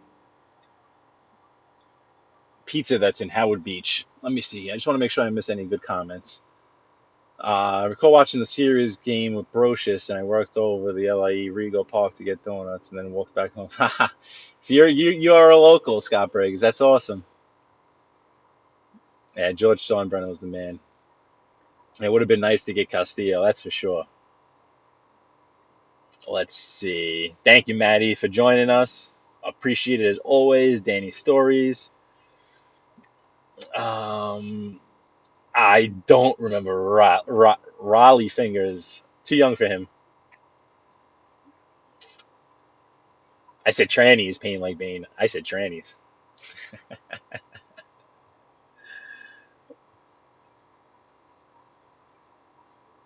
Go Mets, fuck Yankees. Here we go. Yeah, Yankees for life. If you don't know, um, I suggested that Pain Like Bane should be a Mets fan. So we do have a Met fan in the chat.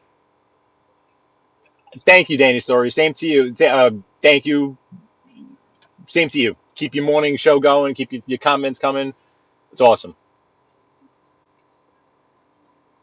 Barbecue is the best. I love barbecue food. I love barbecuing. I'll see you later, Danny Stories. Be well.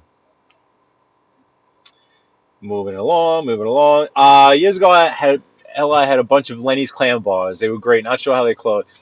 Yeah. Well, Howard Beach had Lenny's, which is Lenny's closed. I think Lenny's clam bar is closed in Howard. Oh no, Vincent's is closed. I think Lenny's is still open. But yeah, there's Lenny's clam bars everywhere. Never eaten clams, David S. Cameron. I love clams. I love baked clams. Oh, cool. I've never been out to the West Coast, just chilling. Never been out there. Been out to Vegas for work a few times, but never. Yeah, Long Island's got a few. You can find some good pizza on Long Island. And from what I'm here too, you can find some in the Bronx. Hey, Mr. Delacroce. Hope you're well. And it is the New York City water. Coach Train. You don't want, you've already seen me, Coach Train. You don't need to see this ugly mug. I don't know if you guys just saw me when I walked by. I have no clue. But I don't know. I'm contemplating. You know what? Actually, a good idea that I had seen. Hold on, before I lose my train of thought on that. An idea that someone uses that I'd seen Action Kid in when he gets. So maybe hopefully when I get monetized. You know what? Let me get out of these people's parking lot. Let me just park on the street, just so I'm not loitering. When I get monetized, whatever.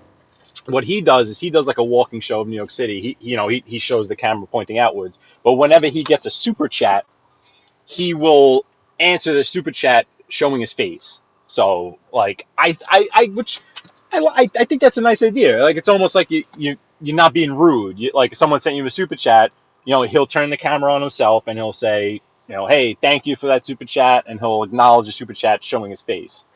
I think that's a pretty good idea. I saw Tommy Stiggs was doing something where he had he had a camera going out and a camera coming in, where maybe, I could have sometimes the camera looking at me and out, or I don't know. But like you said, Coach Rain, my picture has already been on YouTube.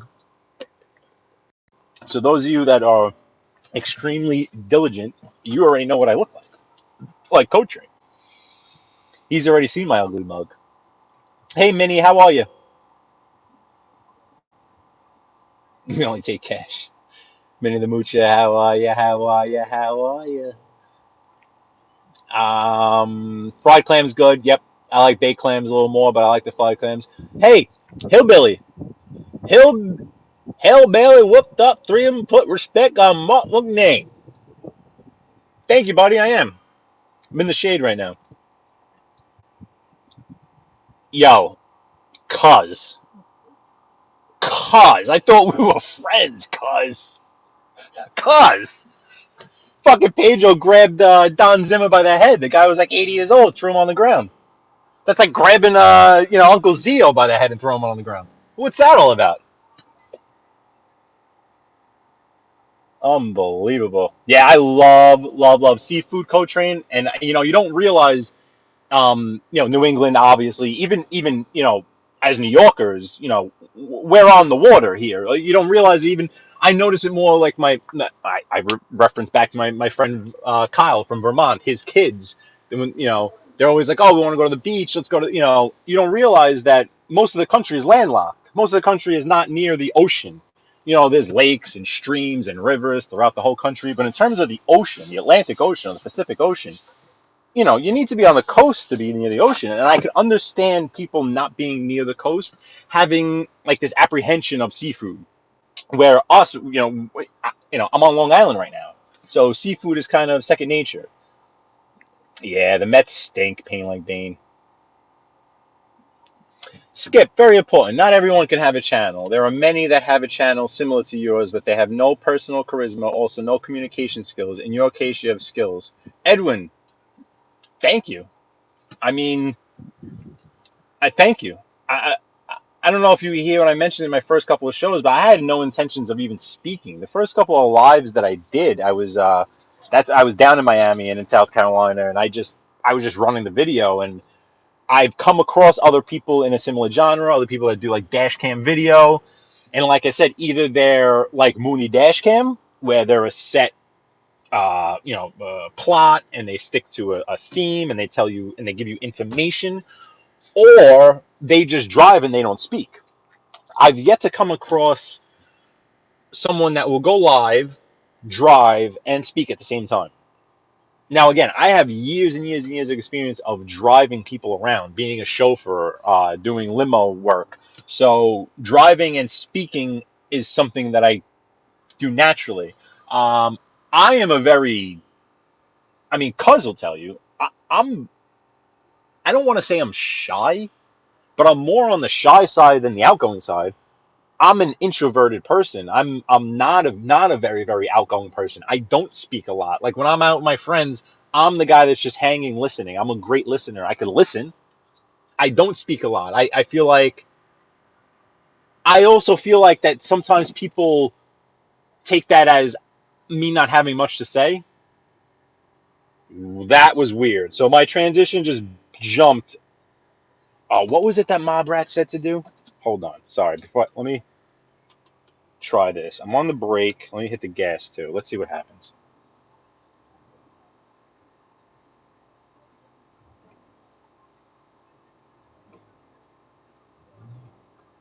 I don't hear a bang. All right. Anyway, but yeah, Edwin, I appreciate that because, like I said, I'm not an extremely outgoing person. I'm not. I'm the type of guy. I don't. Hey, NB, how are you? Nice to see you, NB. Thanks for joining.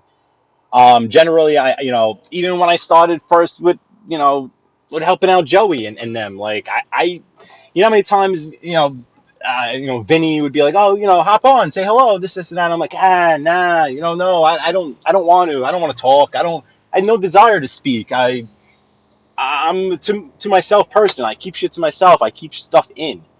But I guess the more and more you keep in, I'm also that type of person. Once you get me going, I'm hard stop. I have a lot to say. I just usually don't voice my opinions much. It's just not my personality. So Edwin, thank you very much. Because Yankees can't clean out boots. Oh God, we have a crap talking Met fan in here. What did I do? I deal with enough Met fans in my real life. I gotta have a friggin' wrench in here as a Met fan. You gotta be kidding me. Sunshine, thank you for joining. Hopefully you join again soon. Hopefully some people that we hear checked out your channel. You seem like the type of person that would be interested in what we're doing here. So happy you joined us and check this out. And we'll see you in the next one. No, Yankees for life, did he? What, for that toe? I missed exactly what happened yesterday. I just saw when I think who they sent up for him. Was it LaCastro that they sent up for him? Like what's up with what's his face? And they were showing the replay. It looked like it barely nicked his toe. It must have broke it. I broke my hand playing baseball. That was it. Busted my hamstring too. That's what ended my career, was a busted hamstring, but it was my hand that I broke. I can't believe he's on the DL.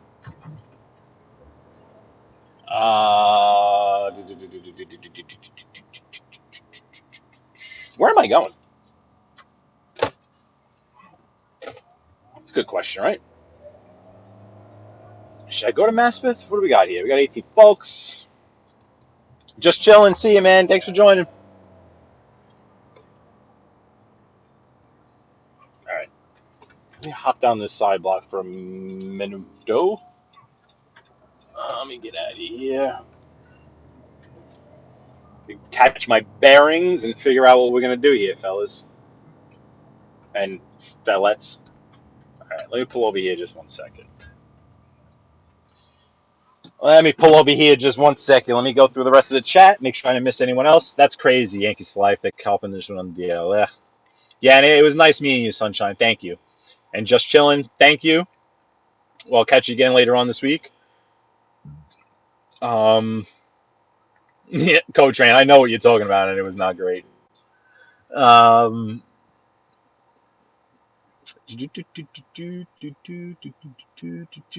Thanks, cuz I appreciate that, man.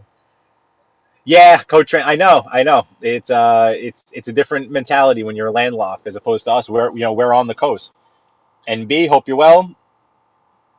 I'm not broken down. I'm hoping so. NB, my transmission keeps slipping really, really, really bad. So I think that the transmission on this vehicle is about it's about to friggin' give out. It keeps slipping down. It's in bad shape. So no, I'm not broken down yet. But I have to take this thing. For transmissions, for this transmission, it's a CVT transmission. I have to take it back to the dealership. I don't even like a regular mechanic. They can't get that into the transmission part of it. They want it to go back to Nissan.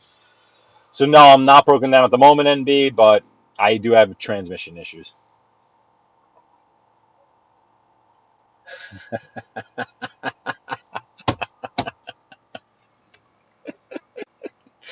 Cause you're right.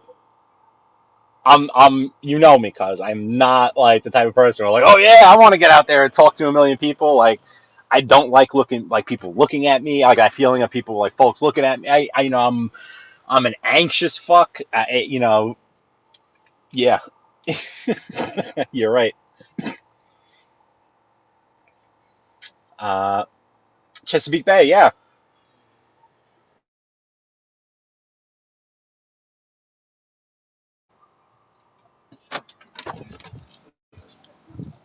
Let's see.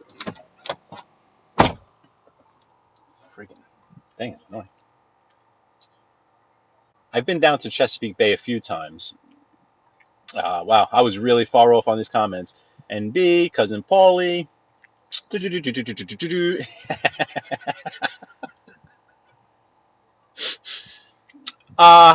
Periscope had a lot of that driving. Okay, Periscope. That was.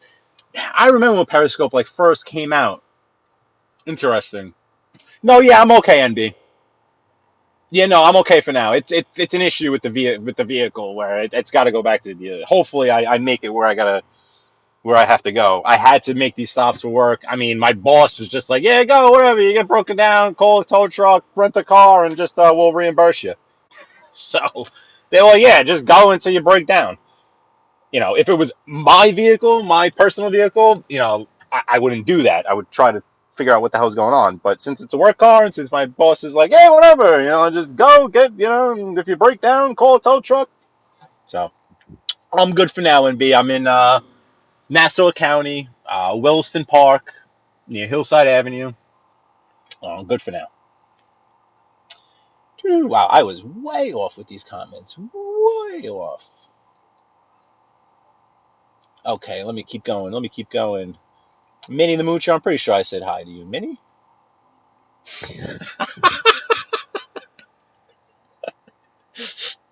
Coach Train. Thanks for joining, man. Thank you for joining it. I was just down in your neck of the woods. Well, not really your neck of the woods, but I was in eastern Tennessee, Bristol, Tennessee, and Bristol, Virginia, actually. Went to a restaurant on a winery in Bristol, Virginia. It was beautiful.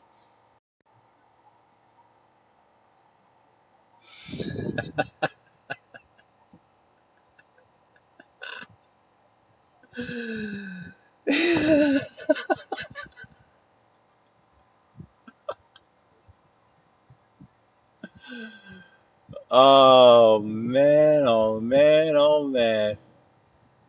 Yeah, Coach, and I understand. And you're not like I'm not a talker. And cousin Paulie to tell you, I'm a quiet son of a bitch. You guys probably this is just everything that's built up in me. You guys get to experience it. You guys get to hear everything. Everything is just built up. But I'm not, and I'm not an outgoing person. I'm really, really not. I'm not an asshole. I try to be as overly polite as possible. Overly polite. Oh, I was always taught to be overly polite. Um, but I am definitely not an outgoing person or what would be the typical personality of someone on here. Definitely not. Definitely not. Wow. Let me keep going.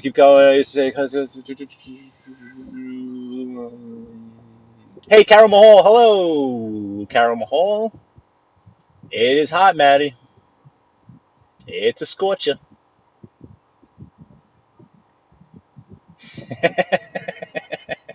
Yeah, no, that's the idea, cuz I'm just gonna run it right into the ground then. Yeah, no, literally that's literally what he said.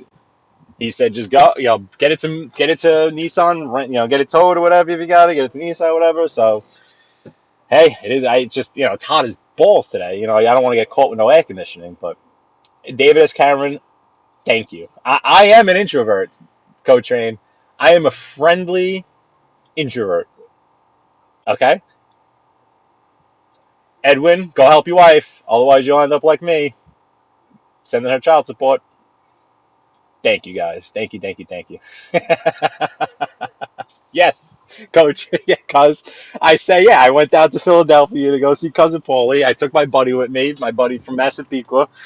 And when we got down there, like, cuz I let cuz drive my car because obviously it makes sense. I don't know the roads, so I'm like, cuz you drive. You know what I mean?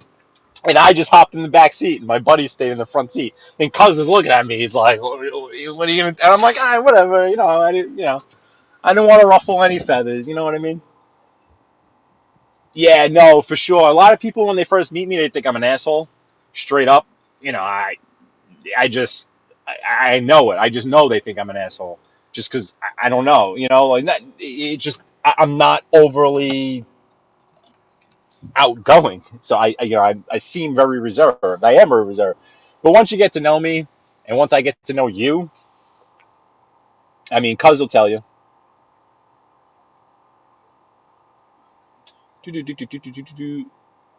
Yeah, even things like Tony the Nile. You're right. Even like when you would read about who was the comedian that Robin Williams, right? Apparently, Robin Williams. I could see it. I just in this experience, I can see how just in my daily life, I'm a very, very reserved. Keep it close to the belt. I don't tell nobody about nothing, type of deal. But I could see how then once you get comfortable entertaining, it'll all come flowing out. I could definitely see that. Yeah, no, I could see that Tony the Night Owl.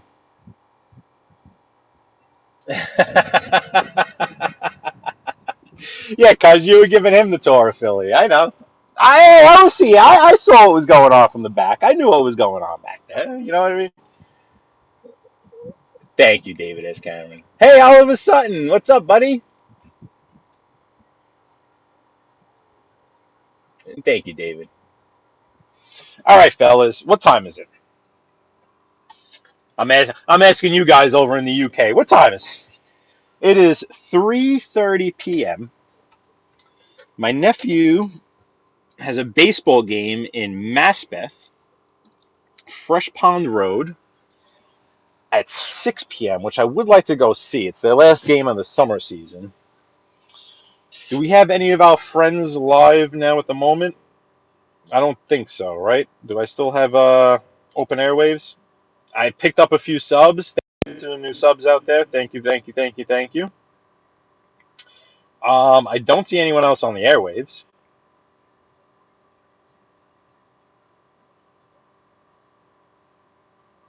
I didn't even realize some of these people were on. Yeah, so let me see. If I put into the GPS, yeah, Minnie, I guess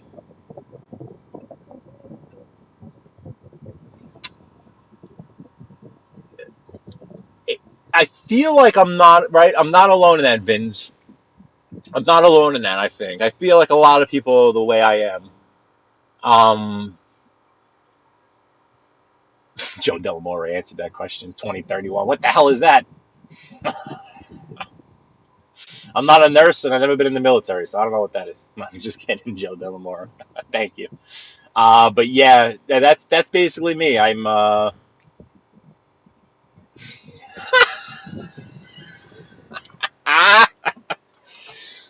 they better watch out for me, David S. Cameron. They better watch out for me.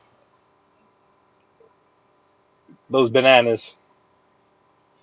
Let me see with the GPS how long the ETA is to that field in Maspeth. Yeah, I am going to Maspeth, Fresh Pond Road. That was a hotbed for activity back in the day on Fresh Pond Road. Fresh Pond Road is weird because it's like one avenue that's not very long. It goes from basically Grand Avenue down to Myrtle Avenue, from Maspeth to Ridgewood, basically. There was definitely a lot of activity there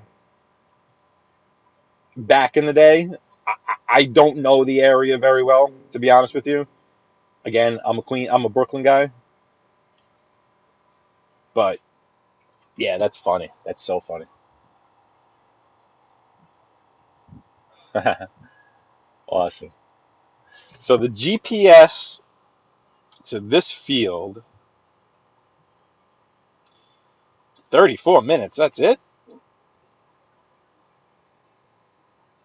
34 minutes. I'm just going to get there super early then. That would get me there at 4:08. Man.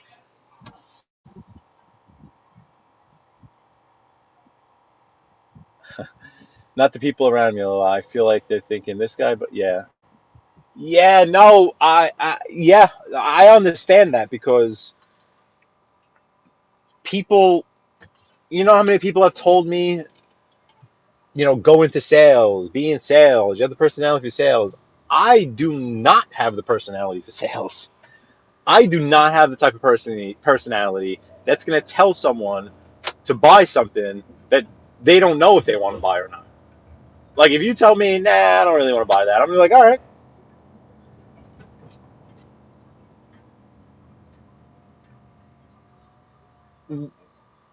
I had an opportunity. I had told this story before. Let me tell it again real quick. Right when I stopped playing baseball, I was about 22, 23 years old. I had an opportunity to become a stockbroker at 22, 23 years old. For a guy that was an experienced stockbroker, had a book of business already, in an office in Melville. He said, go study for the Series 7, take the Series 7, I'll sponsor you. So you just pass it, you come work for me. Okay. I buried myself in my basement, studied for the Series 7, passed it. Went and started working in this boiler room.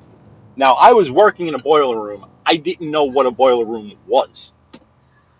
Tony the Night Owl, are you with us?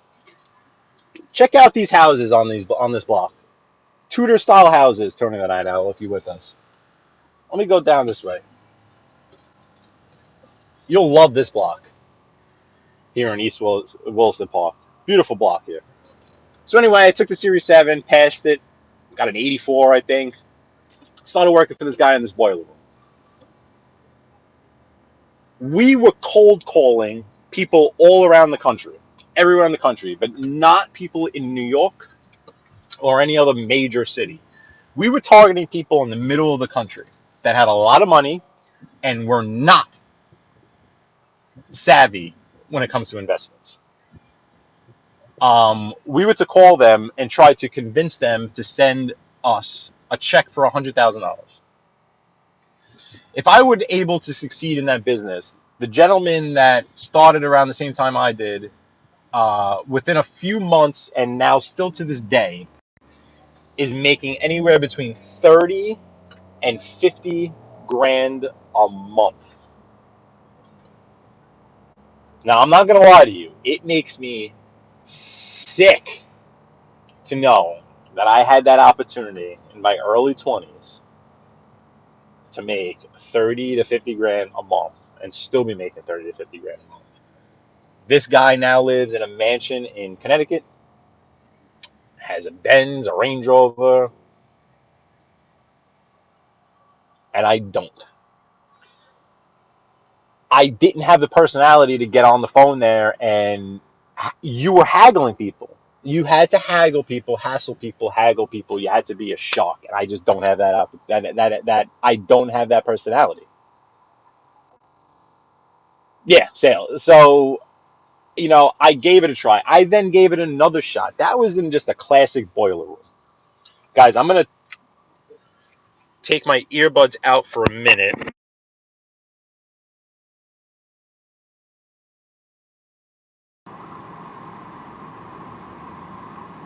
Hopefully you guys can still hear me. Hopefully we're still good. I took the earbuds off. I'm using just the phone microphone at the moment. But yeah, I tried it again in a different format instead of just being in a boiler room. Again, I didn't even know what a boiler room was. It was funny. I was in that boiler room, and one of the guys next to me referenced the movie Boiler Room, like said a line from it, and I never saw the movie. I didn't know what he was saying. So he's like, "You never seen the movie Boiler Room?" I'm like, "No." He's like, "Do you know what this place is?" And I'm like, "No." He's like, "Go home tonight and watch the movie Boiler Room." I'm like, "Okay." And then I understood where I was. I then tried it again at a reputable financial institution, if you want to call that, MetLife Financial Group of New York. It wasn't MetLife because MetLife had its parent company with its insurance policies, but then had an arm to it, which was called MetLife Financial Group of New York, which was the investment side of it, and those were independently owned financial advisors and brokers of that sort. So there, we were also cold calling, but cold calling from MetLife Financial Group of New York. We were cold calling lawyers in New York City. All the top law firms in New York City, all their lawyers, their names and their email addresses and their phone numbers are all posted. And also, all the top law firms in New York City, exactly their pay structure. Their pay structure is zero mystery to anyone. Everyone knows the pay structure of lawyers in New York City, and they get paid all at the same time. They get their bonuses at the same time. So we knew when to call them, when to target them. But what we were doing is we were calling young lawyers that were making a ton of money, 26, 27 years old, making 250 a year, 180, their bumps went from like 160 to 180 to 220, every 4 or 5 months. It was nuts. And then you knew when bonus time came around. So we would target them right when they would have either a salary increase or a bonus. And we would say, hey, you're young, you're 26, you're young, you're healthy. Open up a life insurance policy now. That way you'll have it when you start a family. But you're paying way less for it now because you're younger and you're healthy. Life insurance policies have a COI in them, cost of insurance to them, in their premium. That cost of insurance, COI, is based on your age and your health. Obviously, if I want a life insurance policy that's going to pay $1 million when I die, that life insurance policy is going to be a lot more expensive if I'm, older and unhealthy, because the life insurance company is looking at it saying, we're probably going to have to pay out this $1 million sooner rather than later. We're going to charge you for this. If you're 26 years old, healthy as an ox, non-smoking, you're going to pay the cheapest amount that you could probably pay for insurance. So why wouldn't you lock that rate in then there? Also, whole life insurance policies, you can dump a whole bunch of money in it tax deferred. So you don't pay tax on life insurance money. And you could put extra cash into the policy that's also tax free. So you have all this extra money, we would tell these kids. You're 26. What are you doing all this money? You're just investing it in a brokerage account? You're paying capital gains on that brokerage account. Why don't you open up your life insurance policy now? And then that way you have it. If you start a family and you have kids, it's already in place. You're putting money into it that's gaining 5% guaranteed, because that's another thing. The whole life insurance would have guaranteed rates in it.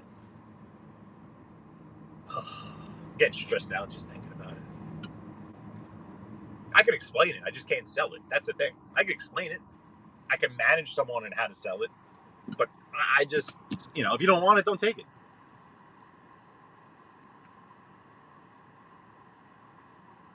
Let's see. Yeah, I'm still out here, Teresa Murphy. No, Oliver, it's the worst. Cold calling, absolute worst. Despicable, actually.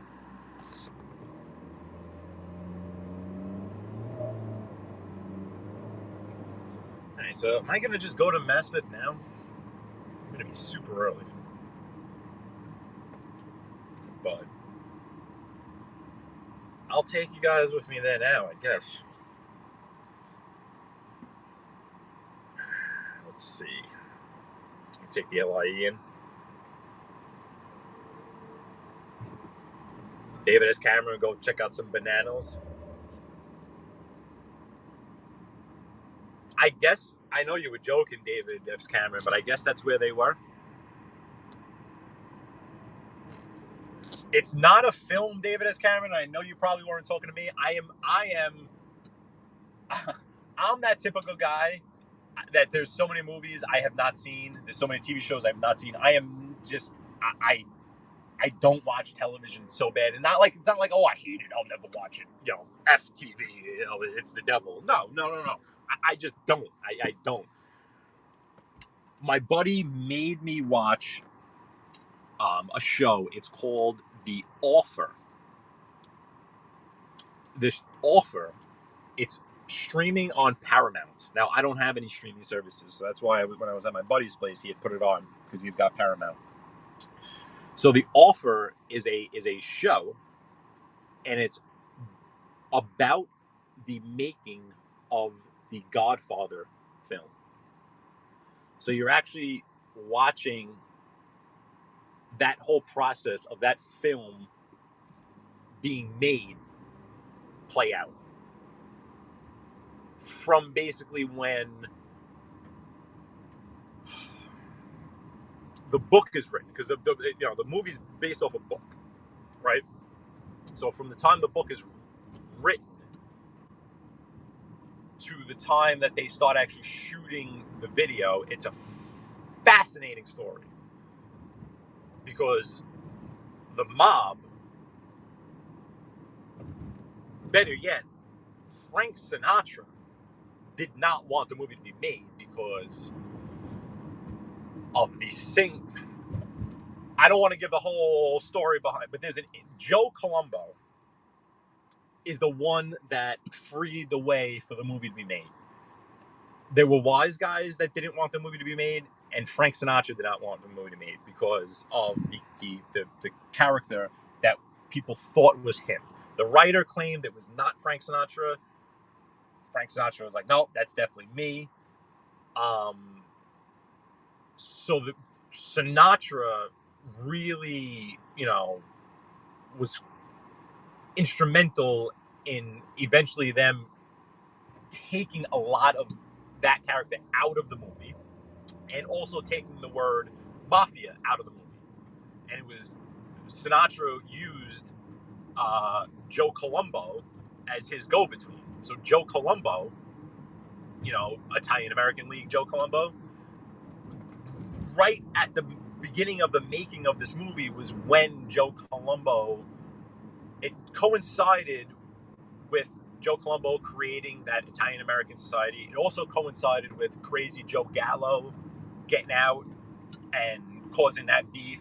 Coincided with Carlo Gambino coming in and it first coincided with them allowing Joe Colombo a commission seat to create the Colombo family, because as we all know, Colombo was a captain in the Profaci family. So anyway, where I'm getting at here, I'm not the biggest mob history historian or mobologist, as an armchair would say. I'm not. I know what I know, and that's about it. But I always knew that there was some sort of history behind the making of The Godfather. And if you watch this show, it streams on Paramount. It's called The Offer. It's fascinating because it actually gets into, Carlo Gambino and, suggesting or allowing or having the Colombos come on, and then, Joe Colombo, he's kind of portrayed as, a little bit of a goofball, and you know what I mean? And the history of what was going on in organized crime, they also cover, while also covering how it was affecting the making of The Godfather. And Sinatra has a part in it. Joe Colombo has a part in it. It's fascinating. And with the wise guy stuff, they don't do it like real. It's not real corny. They don't do it in a corny way. It's actually historically accurate the way they the two main characters on the wise guy side are Carlo and Joe Colombo. Carlo Gambino and Joe Colombo. But they're a major part of history at that time, and a major part of, again, they show when Carlo was taken out, and it's just fascinating. So, again, I am not a movie or TV person. I am not the person to ask for suggestions. David S. Cameron, I know you weren't asking me, but if anyone's interested, I would definitely check it out. Again, it's only on Paramount, which I know I don't have, but if you have Paramount, you'd have to stream it on that. Which makes sense because a lot of the story has to do with the company of Paramount. Paramount did not want, so that's also what was fascinating about it. Paramount did not want this movie to go on as is. They thought Al Pacino was a terrible actor. They didn't like Marlon Brando. They thought he was a pain in the ass. If it was up to Paramount, Marlon Brando would not be the Godfather. Al Pacino would not be Michael. It's just fascinating. Very, very fascinating. And even if you don't watch the show, hey, Nunzio, what's up, Nunzio? How you doing, buddy? Do some research on that time period, because even Crazy Joe Gallo comes into it, and they got the Gallo versus Colombo, and, that's going on often on the background while this is all going on. So if you don't have Paramount and you can't watch the show, I would definitely suggest doing some research on that time frame, and the backstory behind the making of the movie, and what Paramount thought of Al Pacino at the time, and what they thought of Marlon Brando at the time. And I believe James Caan, I think they wanted James Caan to be Michael originally. Also, the story with Luca Brasi, he was just so he just bailed. The actor bailed at the last minute, and the director had just noticed. So that character, Luca Brasi, right? The character needs to be a big, doofy guy or whatever. The character at the last minute backed out. So the producer or the director or someone from Paramount had noticed one of the guys in Joe Colombo's crew kind of fit that description, where he was big, he was goofy. In the show, The Offer, that character is played by Lou Ferrigno, the green guy. And they were like, and the character, when he met the Godfather, when he met Marlon Brando that first time, the character was supposed to be nervous and be stuttering and nervous, and it just so happened that this guy that was actually in Joe Colombo's crew, who Lou Ferrigno played the character, was a bit, he was a bit nervous and stuttering and a little bumbling. So it was perfect. So when the director said, "Hey, if you do me a favor, can you read this line?" and he's like, he's nervous, he's stumbling over his words. The director's like, "Perfect, he's in." So I would definitely check it out. It's called The Offer. So we're back on the LIE, Long Island Expressway. We're going to Maspeth, Fresh Pond Road. If anyone else came in, I'm sorry if I missed you folks. I was kind of in in my groove there. I don't think anyone else new came in. If anyone was saying anything to me, I'm so sorry.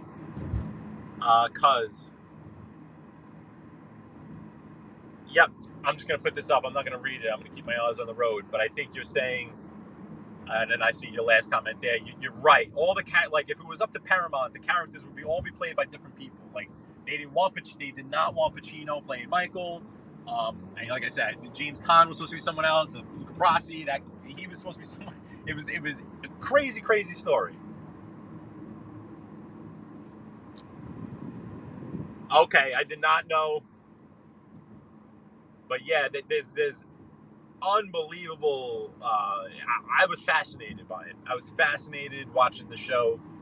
I knew that there was some history, and I knew there were, I knew.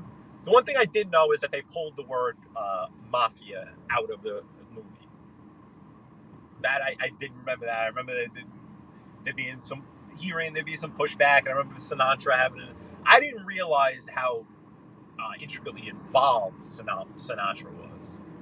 He was straight up just calling up Joe Colombo, like, hey, X, Y, and Z. And Joe Colombo was just like, all right. But it didn't seem like Joe Colombo loved Sinatra. Like, they kind of thought, like, And I don't know if it's true, but just the way they portray him in the show, they portray him as being a bit arrogant. I don't know if that's the case, if that's, really what people thought of him in real life, but they definitely portray him to be a bit arrogant in the show. Like, kind of like, how dare someone ever, make a character that's of me. Like, he was afraid that his reputation would be tarnished. I think his reputation ended up quite well. Yeah, Nunzio, I don't know if you've seen it, The Offer. I think it's great. I just think it's great because it gives you the story of the Godfather, but it also gives you the organized crime history too. At the same time, it's also giving you it's all of a sudden you see this character come out. He's got his eyes are all bug-eyed, and they're like, oh yeah, that's Crazy Joe. And you're like, oh shit, Crazy Joe Gallo. So it's cool because you actually get some. It's a good show. I would suggest it. Again, I'm not Siskel and Ebert over here, that's for sure, but.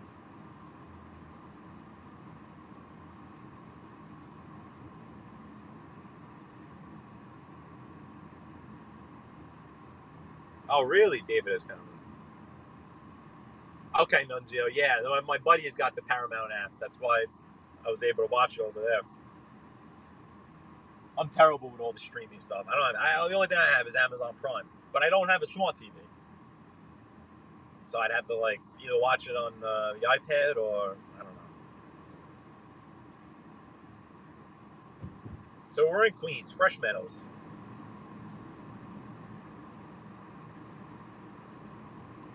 Headed over to Maspeth, Fresh Pond Road. My transmission's holding up.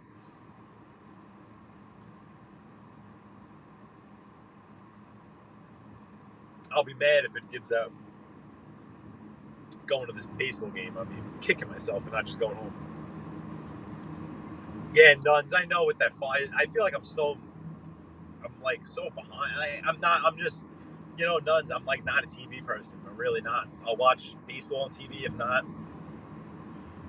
So I've just never gone out of the way to try to get a lot of these things. I have Amazon for obvious reasons. I know every time I'm at the barber, he's trying to sell me some sort of program I can put on the Fire Stick and all this nonsense. I'm like an old man when it comes to that stuff. It's crazy. I figured out how to do a live stream on YouTube here, but I don't have a Fire Stick.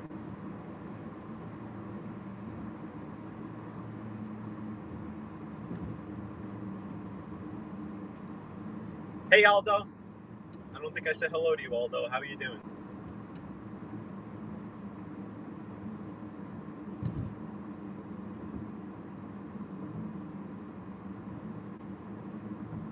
Going in a big circle, New Jersey to Long Island to back to Queens.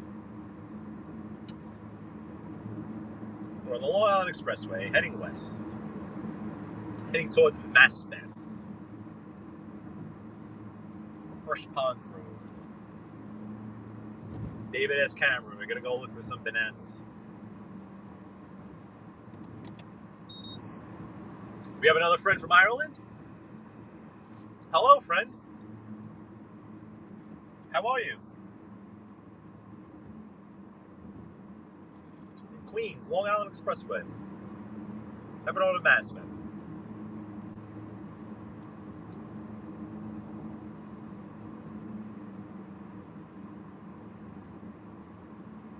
Be on the LIE for another 2 miles about. He wants us to get off Woodhaven Boulevard, really? Why does it want us to do that? Oh, I know why it wants us to do that. I know.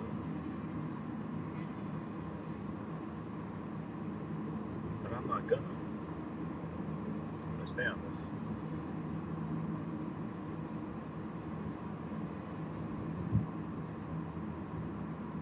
I'm gonna stay on this all the way to Maurice Avenue.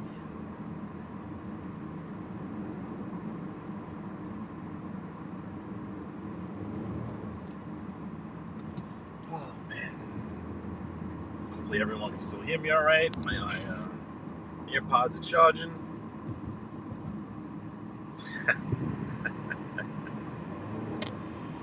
Yeah, I'm not 47 yet. I'm not even 40 yet, to be honest with you. I'm not even, well, we'll leave it at that. I'm a lot younger than Coltrane, let's just leave it at that. And Cousin Paulie. Oh, Maron with these guys love my transmission over here. Holy crap.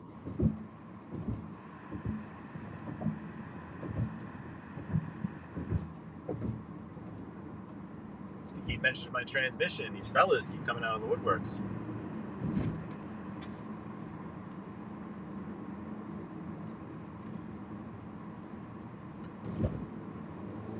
There's a yellow taxi cab in front of you guys. Haven't seen them in a little bit. He's lost. He's not on duty.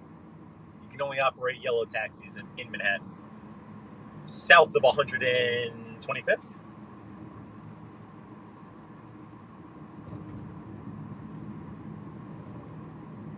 The yellow taxi cab business is taking a hit, that's for sure. Uber did a number on it.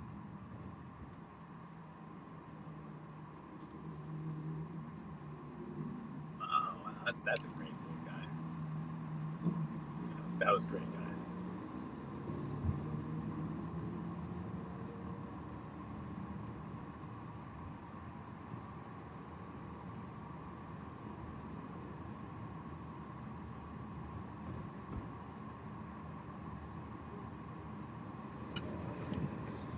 Celtic. Welcome, Celtic.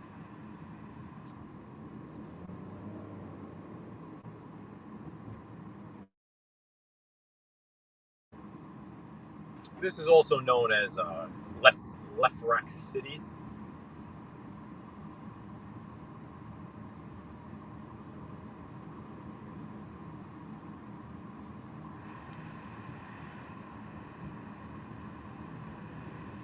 Really?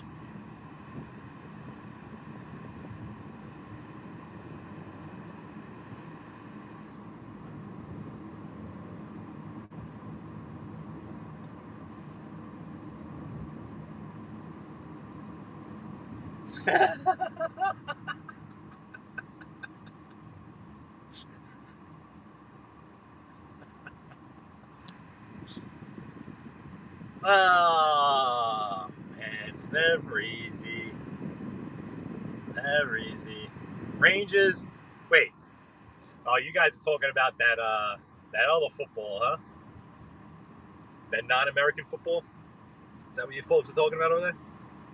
You guys have half times in that?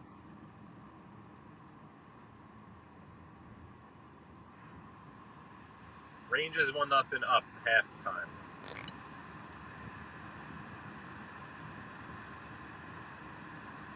I guess you guys are talking that foosball.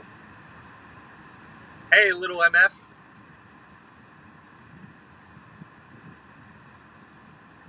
Thanks for joining.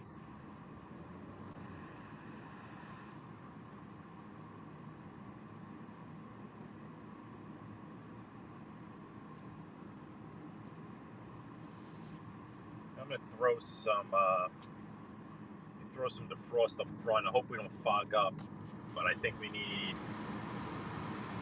And I'm gonna put this towel over my phone for a second because it is so hot.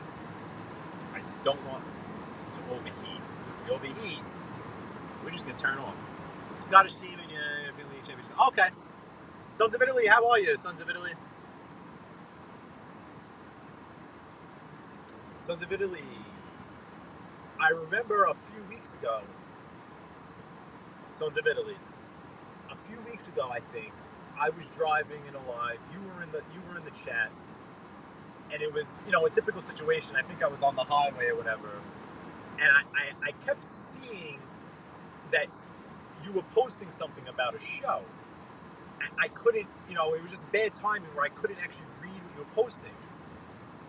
So I think I put it up on the screen at one point, but I didn't know that you had a show where you went live all the time, Sons of Italy. I had no clue. But now, like, racking my brain, thinking back, like, I remember now you, like, in my chat saying, like, oh, we're going live tonight.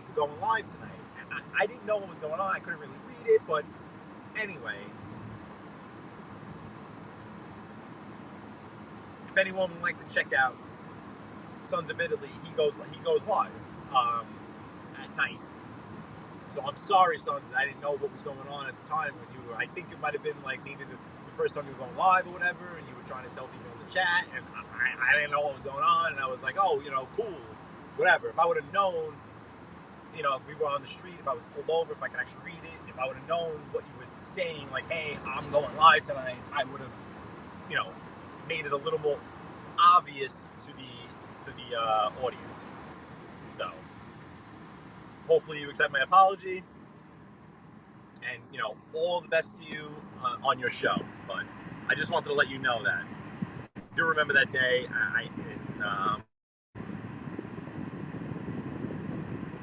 Just good luck. Good luck, Sons of Italy.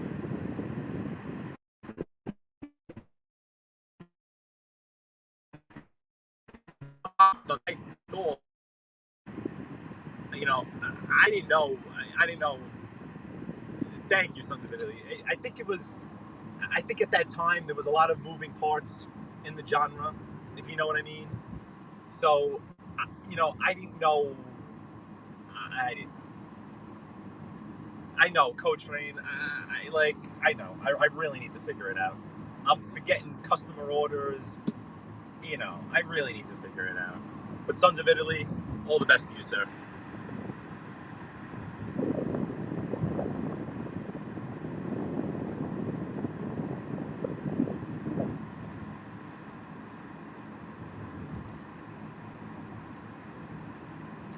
All right, I think I'm getting off here, right? Am I getting off here? Yeah, we're gonna get off here.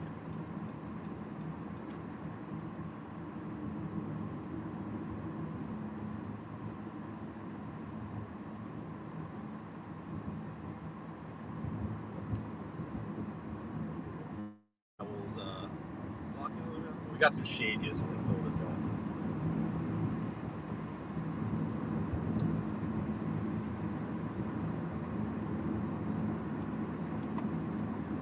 All right, so we're getting off Maurice Avenue here.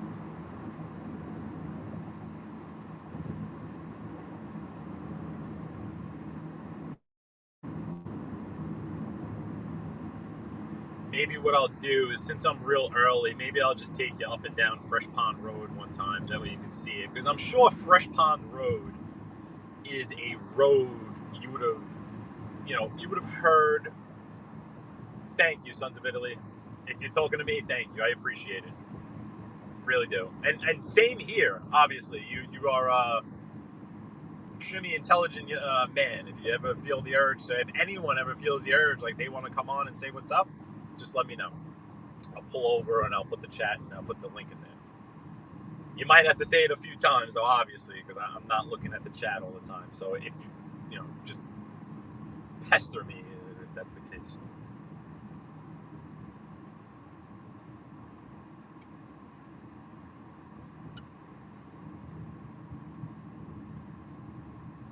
Alrighty.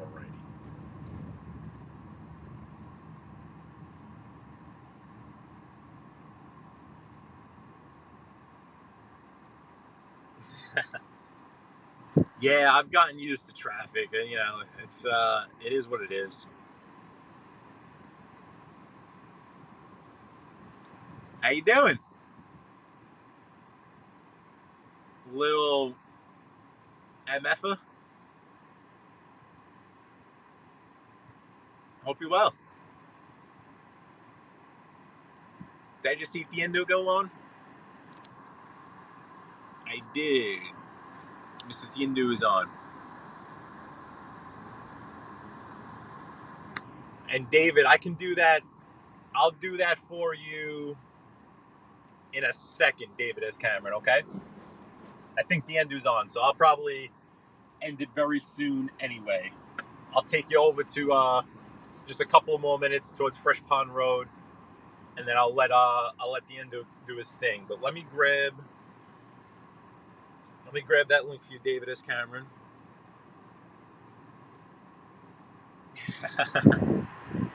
You sound like you got the life right now.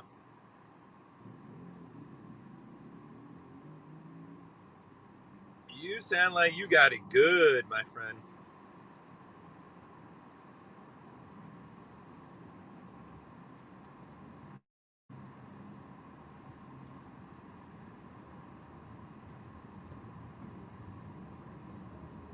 Okay.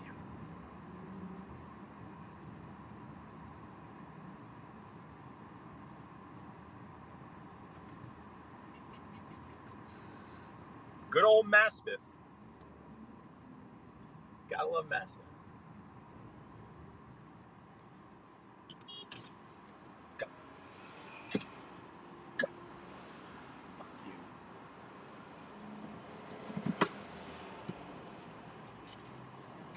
Let's see.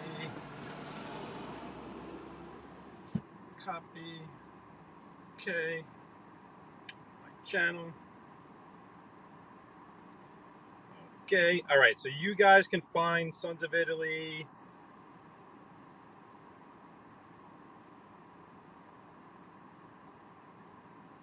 Right there. Okay. Let's continue on.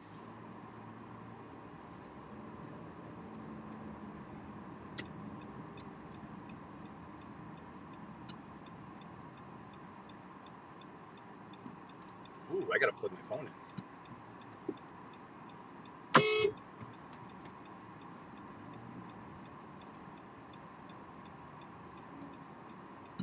Okay, let me get a charger. Otherwise, we're gonna have major issues here. Okay.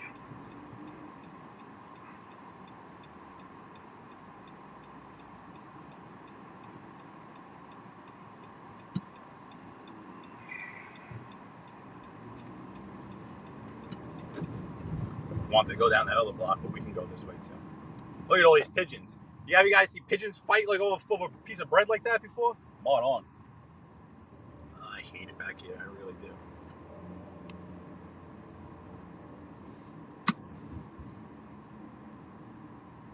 All right.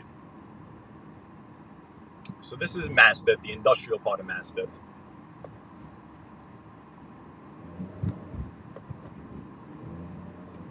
Let's see.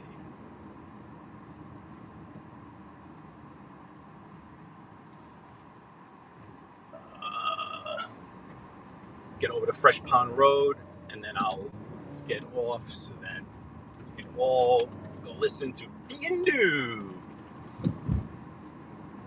as I take it back. This is really like the industrial part of Maspeth, the part of Maspeth that I know because of the work that I do. lots of contractors, fabricators, masonry guys here. Big industrial area.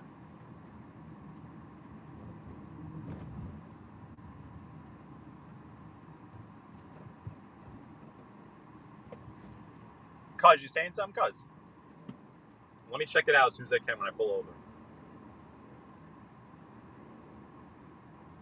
Let me see. Let me put that up so I forget not to.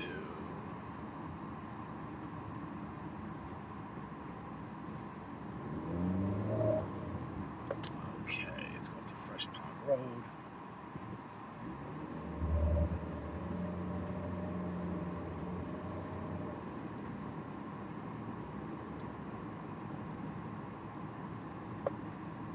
This is grand. Look at this intersection. Whoever made this intersection had some sense of humor, man. Holy crap.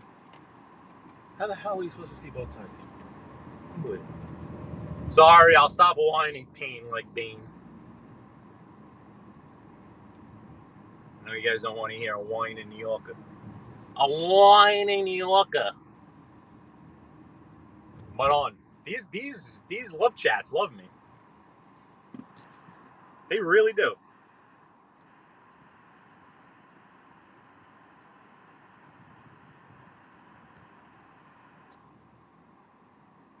They really do. Alrighty then. So, assuming someone lets me out to play, I'll be making this right-hand turn here.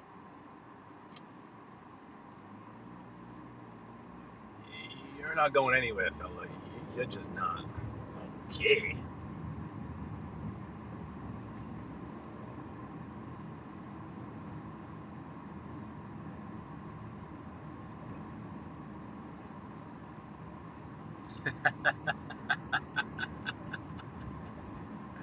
Welcome, MM Savage. Have you been with us? I'm pretty sure you're new, right? I haven't seen you around here before. Let's come up to Fresh Pond Road. Let me pull over so I can check out the chat a little more. But we'll roll down Fresh Pond. That way you can get a glimpse.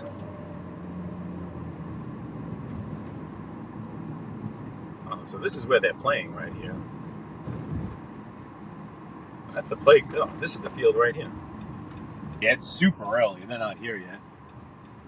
But yeah, this is where they're playing. Co-train, this is how we do it in Brooklyn, well, Queens. This is how we do it in the city. This is the field right here.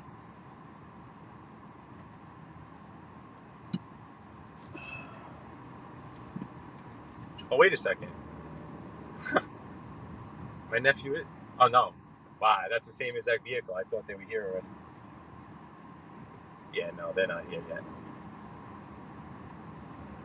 They're not here yet. It's still 2 hours before game time. All right, let me pull over here. Let me pull over. All righty. Let me go through the chat just to make sure I didn't miss anything. Miss Savage, you have a channel too, don't you? Little MF Savage Duran. You post often? A couple of days ago. But you know what? Here, friends.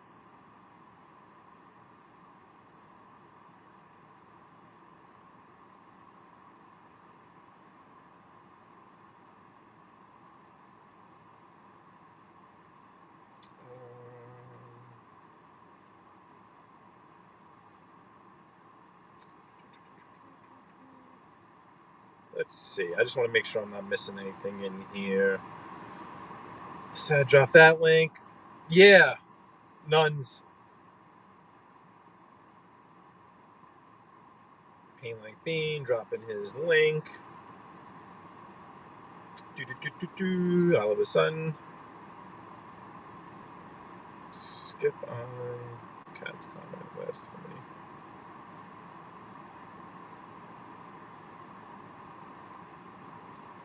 Because I'm not sure exactly what you meant by that.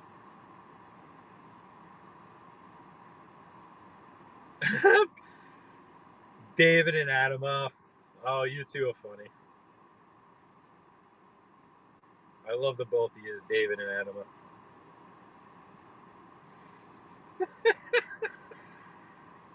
What's real? Welcome back, buddy. Oh, you people are funny. David S. Cameron, see you, man. Thank you. Much appreciated.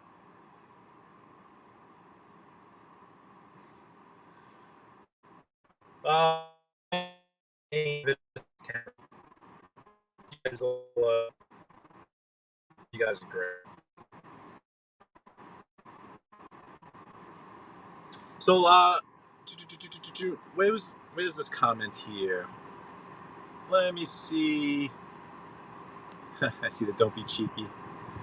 First time catching one of your lives. I come from Bird's channel and Seth's channel too. You've seen me before in their lives. Huh. I don't think you're talking to me there.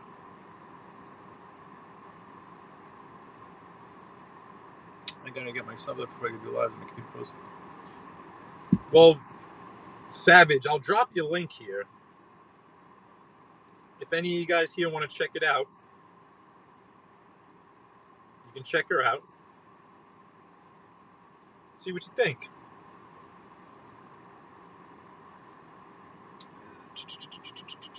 Hey, Chester, how you doing? Welcome. Sunshine, welcome back.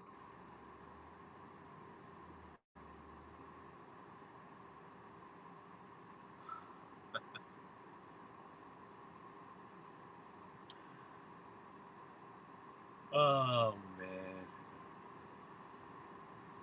I'm boring you? I'm sorry, Pain Like Pain.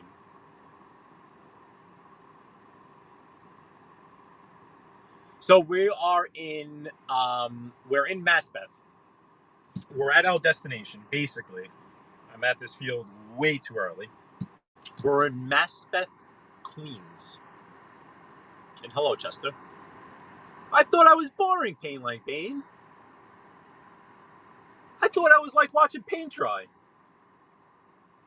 Or like watching grass grow. You remember that troll that came in when I first started going live? He first came in, he's like, oh, this is like watching paint dry.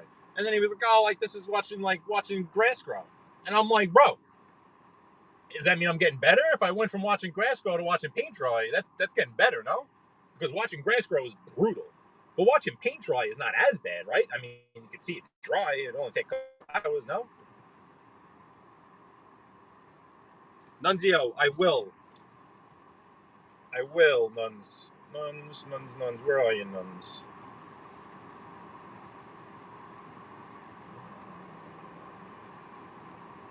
Where are you?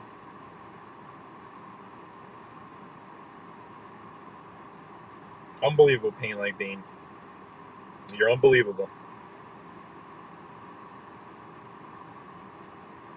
You're just a typical Mets fan, that's what it is.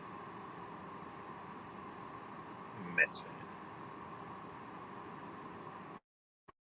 Just to become a Mets fan. There's nuns. Check out nuns. Alrighty. Let's see. Man, my chat's moving, huh? Let's get back up here. So that was me. Oh! Oh! Okay. Gotcha. Very cool.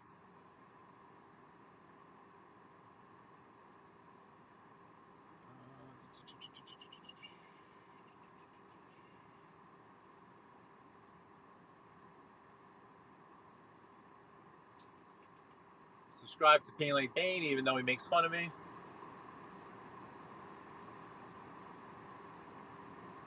Yeah, no, I know. We know the Zeos here. We definitely know the Zeos. Uncle Zeo, Lesso, we know them. Absolutely, Matty Marinara for sure. Thank you, Assassinino, and sub to Assassinino also. How you doing, buddy? Much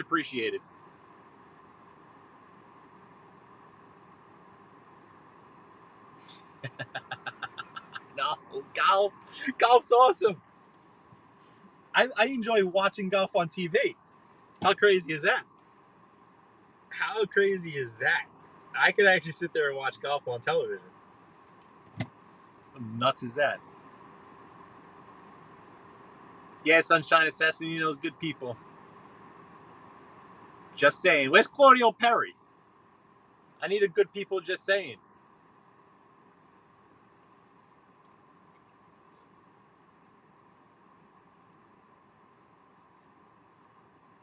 Assassino, you have a wrench, right? Drop your link by all means, Assassino. You got a wrench. So if you want to drop your link, go ahead. And anyone else's that you would like. Oh man.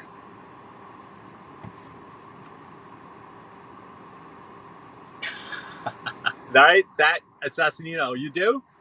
We Pain Like Bane, you're such a ball breaker, will you? Will someone block Pain Like Bane? Come on. Assassinino, we have to try to play by before the end of the year. Then let's try to figure that out.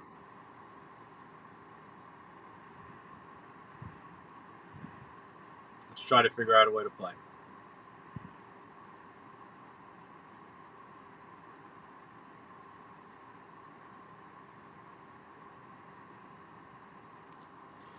Yeah, Sunshine, I'm sure you.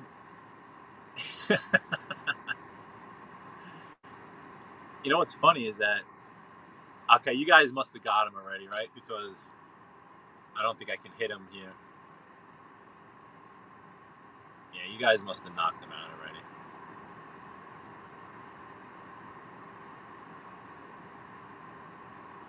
Let me check on my iPad. Yeah, they're going.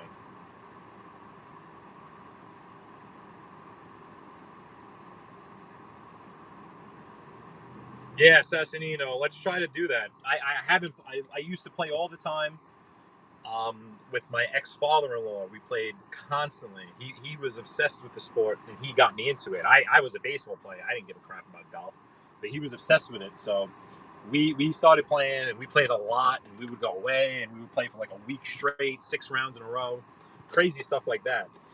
And then when he became my ex-father-in-law, obviously I stopped playing with him, and I basically stopped playing altogether. Even though I have other friends that play, just the timing never really works out, and I haven't really got back into it. But then this weekend, I just took that road trip. I just had this itch to play, and I finally played, and I'm happy I did, because I feel like I actually hit the ball well. Like, I didn't score great. I gave up on score. I kept score for the first couple of times, and I just I just gave up. If I had to guess, I probably scored, probably like a 110, legitimate scoring, no mulligans, no nothing, legitimate from the white tees, like probably a 108, 109, 110, something like that. But I was getting the ball in the air. I was hitting it well. So yeah, no, I used to go all the time. I would just go and just hang out at the driving range and just have a drink, whatever. But the driving range is actually fun, Nunzio. It's a good time to hang out. And I owe Cuz a trip down there. I've been telling him I've been coming for weeks, and just every weekend, every week something comes up. It's just always something. So I owe you guys a trip down there. If we could somehow figure out, to fill a 4-hour round of golf, that would be great too. But yeah, I definitely need to get down there for at least lunch. And if you ever, if you come up to the area here, I know Cuz is trying to come up, I think in a couple of weeks. Yeah, that'll be cool. Yeah, no, let me see, I don't want to miss. Oh, Pain Like Bane. Yeah, it was all my ex-father-in-law. It was all him that got me into it. Absolutely. He was all about it. But what's funny though, is that prior to that, I started working coincidentally at a country club. Never played any golf, only played baseball, but I took a side job at a country club. And while I was there, obviously, the main thing that most of the people did there was golf. So golf was all around me all the time. The golf clubs that I use to this day are still hand-me-downs that I received from that country club. People just giving me, I was doing valet parking, and guys would come out, with clubs they didn't want anymore, and they would literally just give them to you. It was crazy. So I actually was working technically at a golf course before I even started playing golf, and then, I tried it.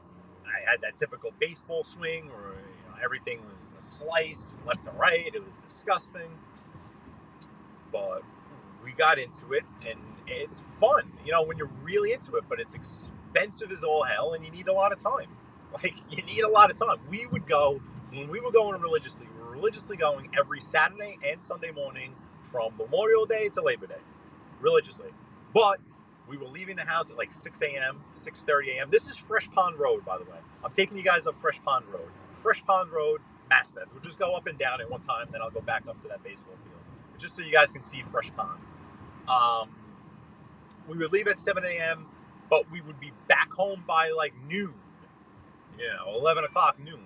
Quick, early morning rounds. But every week, and then during the week, I was going to the driving range a couple of times a week.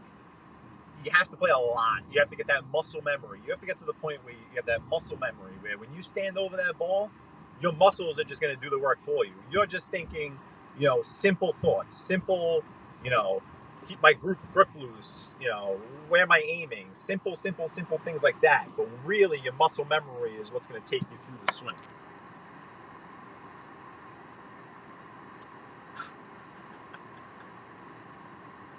Hey, at least we don't kick our balls over here. At least we use our hands over here. You know what I mean? Okay. Hopefully we'll see you again, little MF. Okay? Thank you for joining. Yeah, hopefully. I know definitely me and Cuz discussed it. Yeah, hopefully we can definitely incorporate some sort of video into it. That would make the most sense. Either with me going down there or them coming up to me.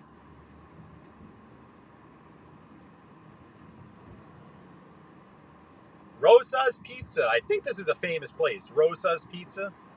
I've never eaten here, but I feel like it sounds like it's a famous place or something. Again, not my neck of the woods. I'm a Brooklyn boy. So to me, this area is a bit foreign. A bit.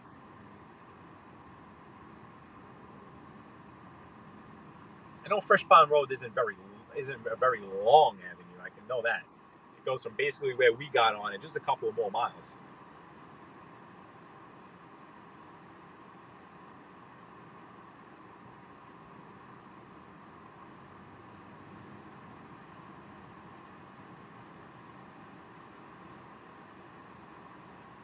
Big jam up here.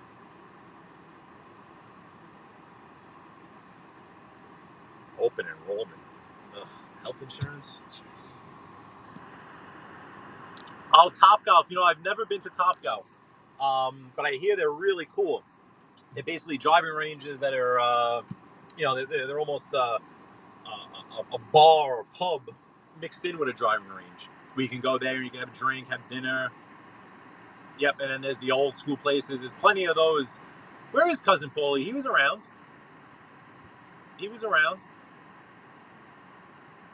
But yeah, no, I owe him a trip down to Philly. He's trying to come up, so we're trying to figure that out. But for sure, Assassin, you know what is, like I said, I still use my hand-me-downs. The only thing I've actually purchased are irons, and I didn't go.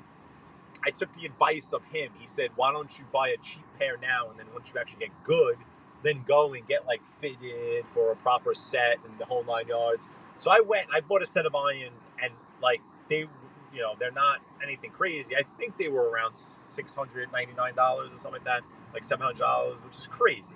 But drivers, I still use He gave me that driver like 10 years ago. When he got a new one, he gave me his old driver, and I took that. And I still use that driver to this day. Still to this day do I use that driver.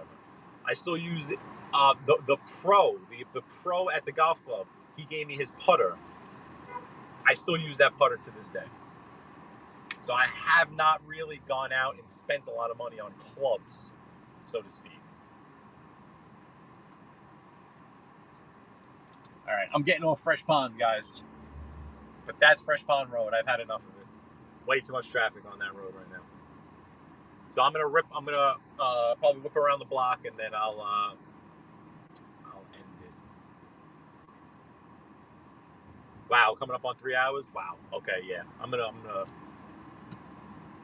pull over and call it quits. Am I gonna be able to get through over here? It's all jacked up over there. Let's come this way.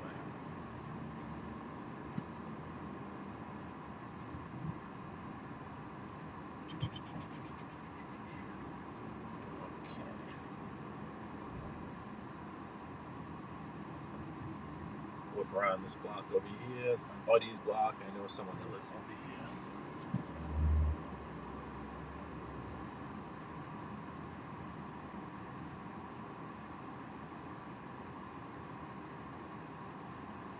But these are the streets of Maspeth. Side blocks of side streets. A lot of row houses. Lots of brick. New S-Class Benz right there on the right. Look at that. Man, Assassinino, before we go golfing, I'm going to go buy one of those things on the right there after the Powerball. Mink. That would be my first purchase. Big body S-Class Benz like that. I love those Benzes. I would give a pinky toe for one of those Benzes. All right. Let's pull over right over here. You know what? Let me get in the shade because I can't see the freaking chat. Otherwise, I can't see the chat in the shade. Let's see if I can get a spot over here on this block.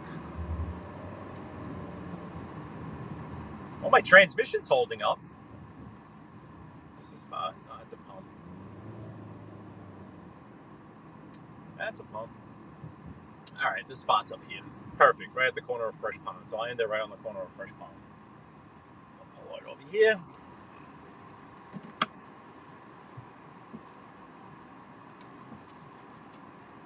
Oy, Fresh Pond Road and Gates Avenue. Okay. Let me run up back into this chat. Yeah.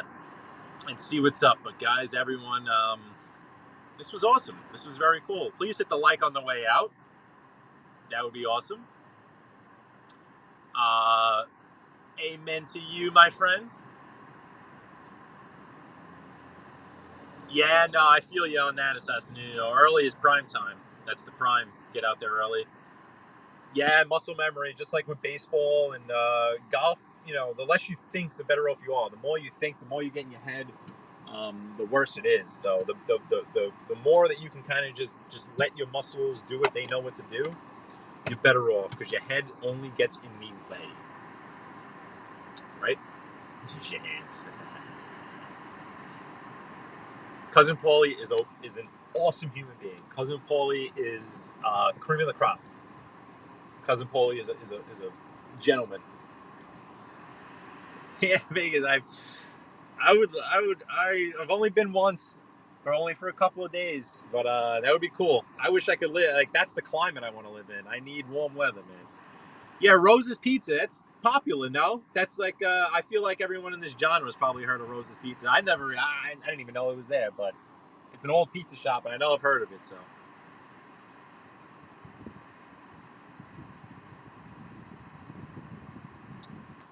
Skip, this weekend we played a team that every girl used a split grip to hold the bat. They hit the shit out of the ball until we put my daughter in. I don't think I've ever seen like a split grip being used. Were they all just slapping it? Was it all just like a slap? Because man, you can't. I don't think you could physically take a full swing split grip. No. Interesting. Yeah, Vegas. I was only in and out of Vegas, Tony, the night. It was in and out. It was for work.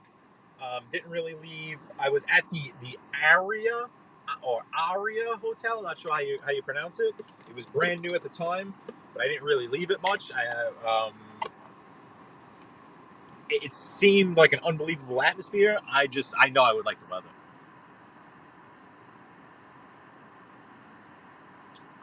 Yeah, there's got to be a bunch of golf courses out there in Nunzio. There just has to be, right? Yeah, Assassinino. I know there's the Wynn Resort has a nice one. Yeah, there's definitely nice ones. Yeah, I mean, coming from a big city, I can understand that, Coach Ream.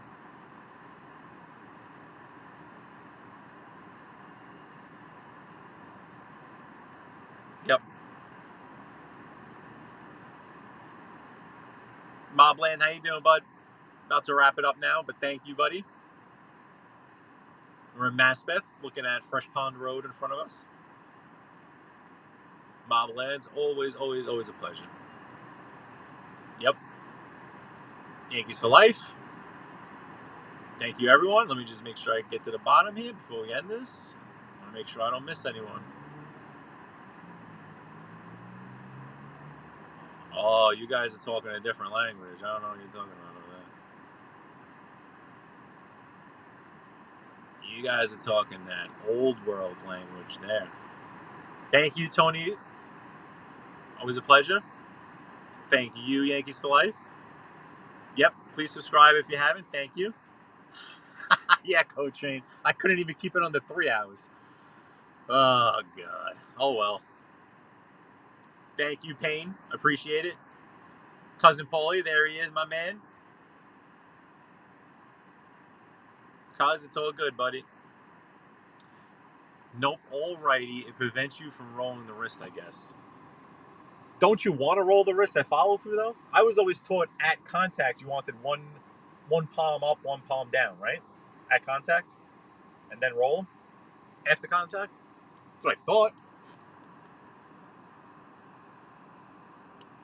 That's interesting.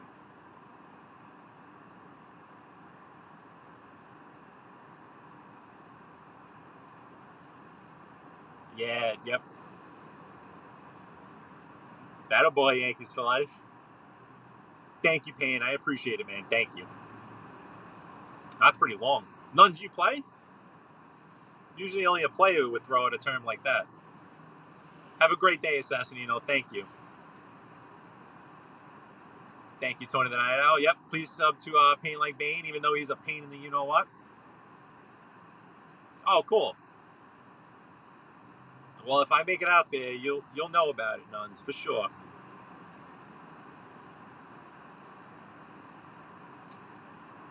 Not in softball, really. See, I know there are all little differences, and I know they do a lot of slap hitting. So, like when I teach my nephew, I'm always telling him, because his thing is he likes to get long. And he'll load up, and he'll get long to the baseball. And we'll get this big loopy Joey Gallo slash Aaron Hicks swing. So I'm always telling him, imagine you want to hit the baseball with the knob of the bat. I remember when I played for the Baytown Yankees, I always had a coach that whenever we were facing someone that was throwing heat, like if we were facing someone that was throwing 90s, he would always say, don't swing harder, don't grip the bat harder, just get the knob to the baseball. Knob to the baseball. That'll keep you short. That'll give you that DJ LeMahieu, John Olerud swing. Knob to the ball, knob to the ball, knob to the ball. But then knob to the ball, but then also one palm up, one palm down. So, interesting. Thank you, Nuns. Rotational swings. Okay. I guess that makes sense. Yeah, cuz I'll see you, cuz. All right, everyone. I think I've been on long enough. What do you say? It's been great. I can't thank you guys enough. You're awesome. You make these trips great. And hopefully I'll be on again soon this week. Thank you. All right. Have a great day, guys. Peace.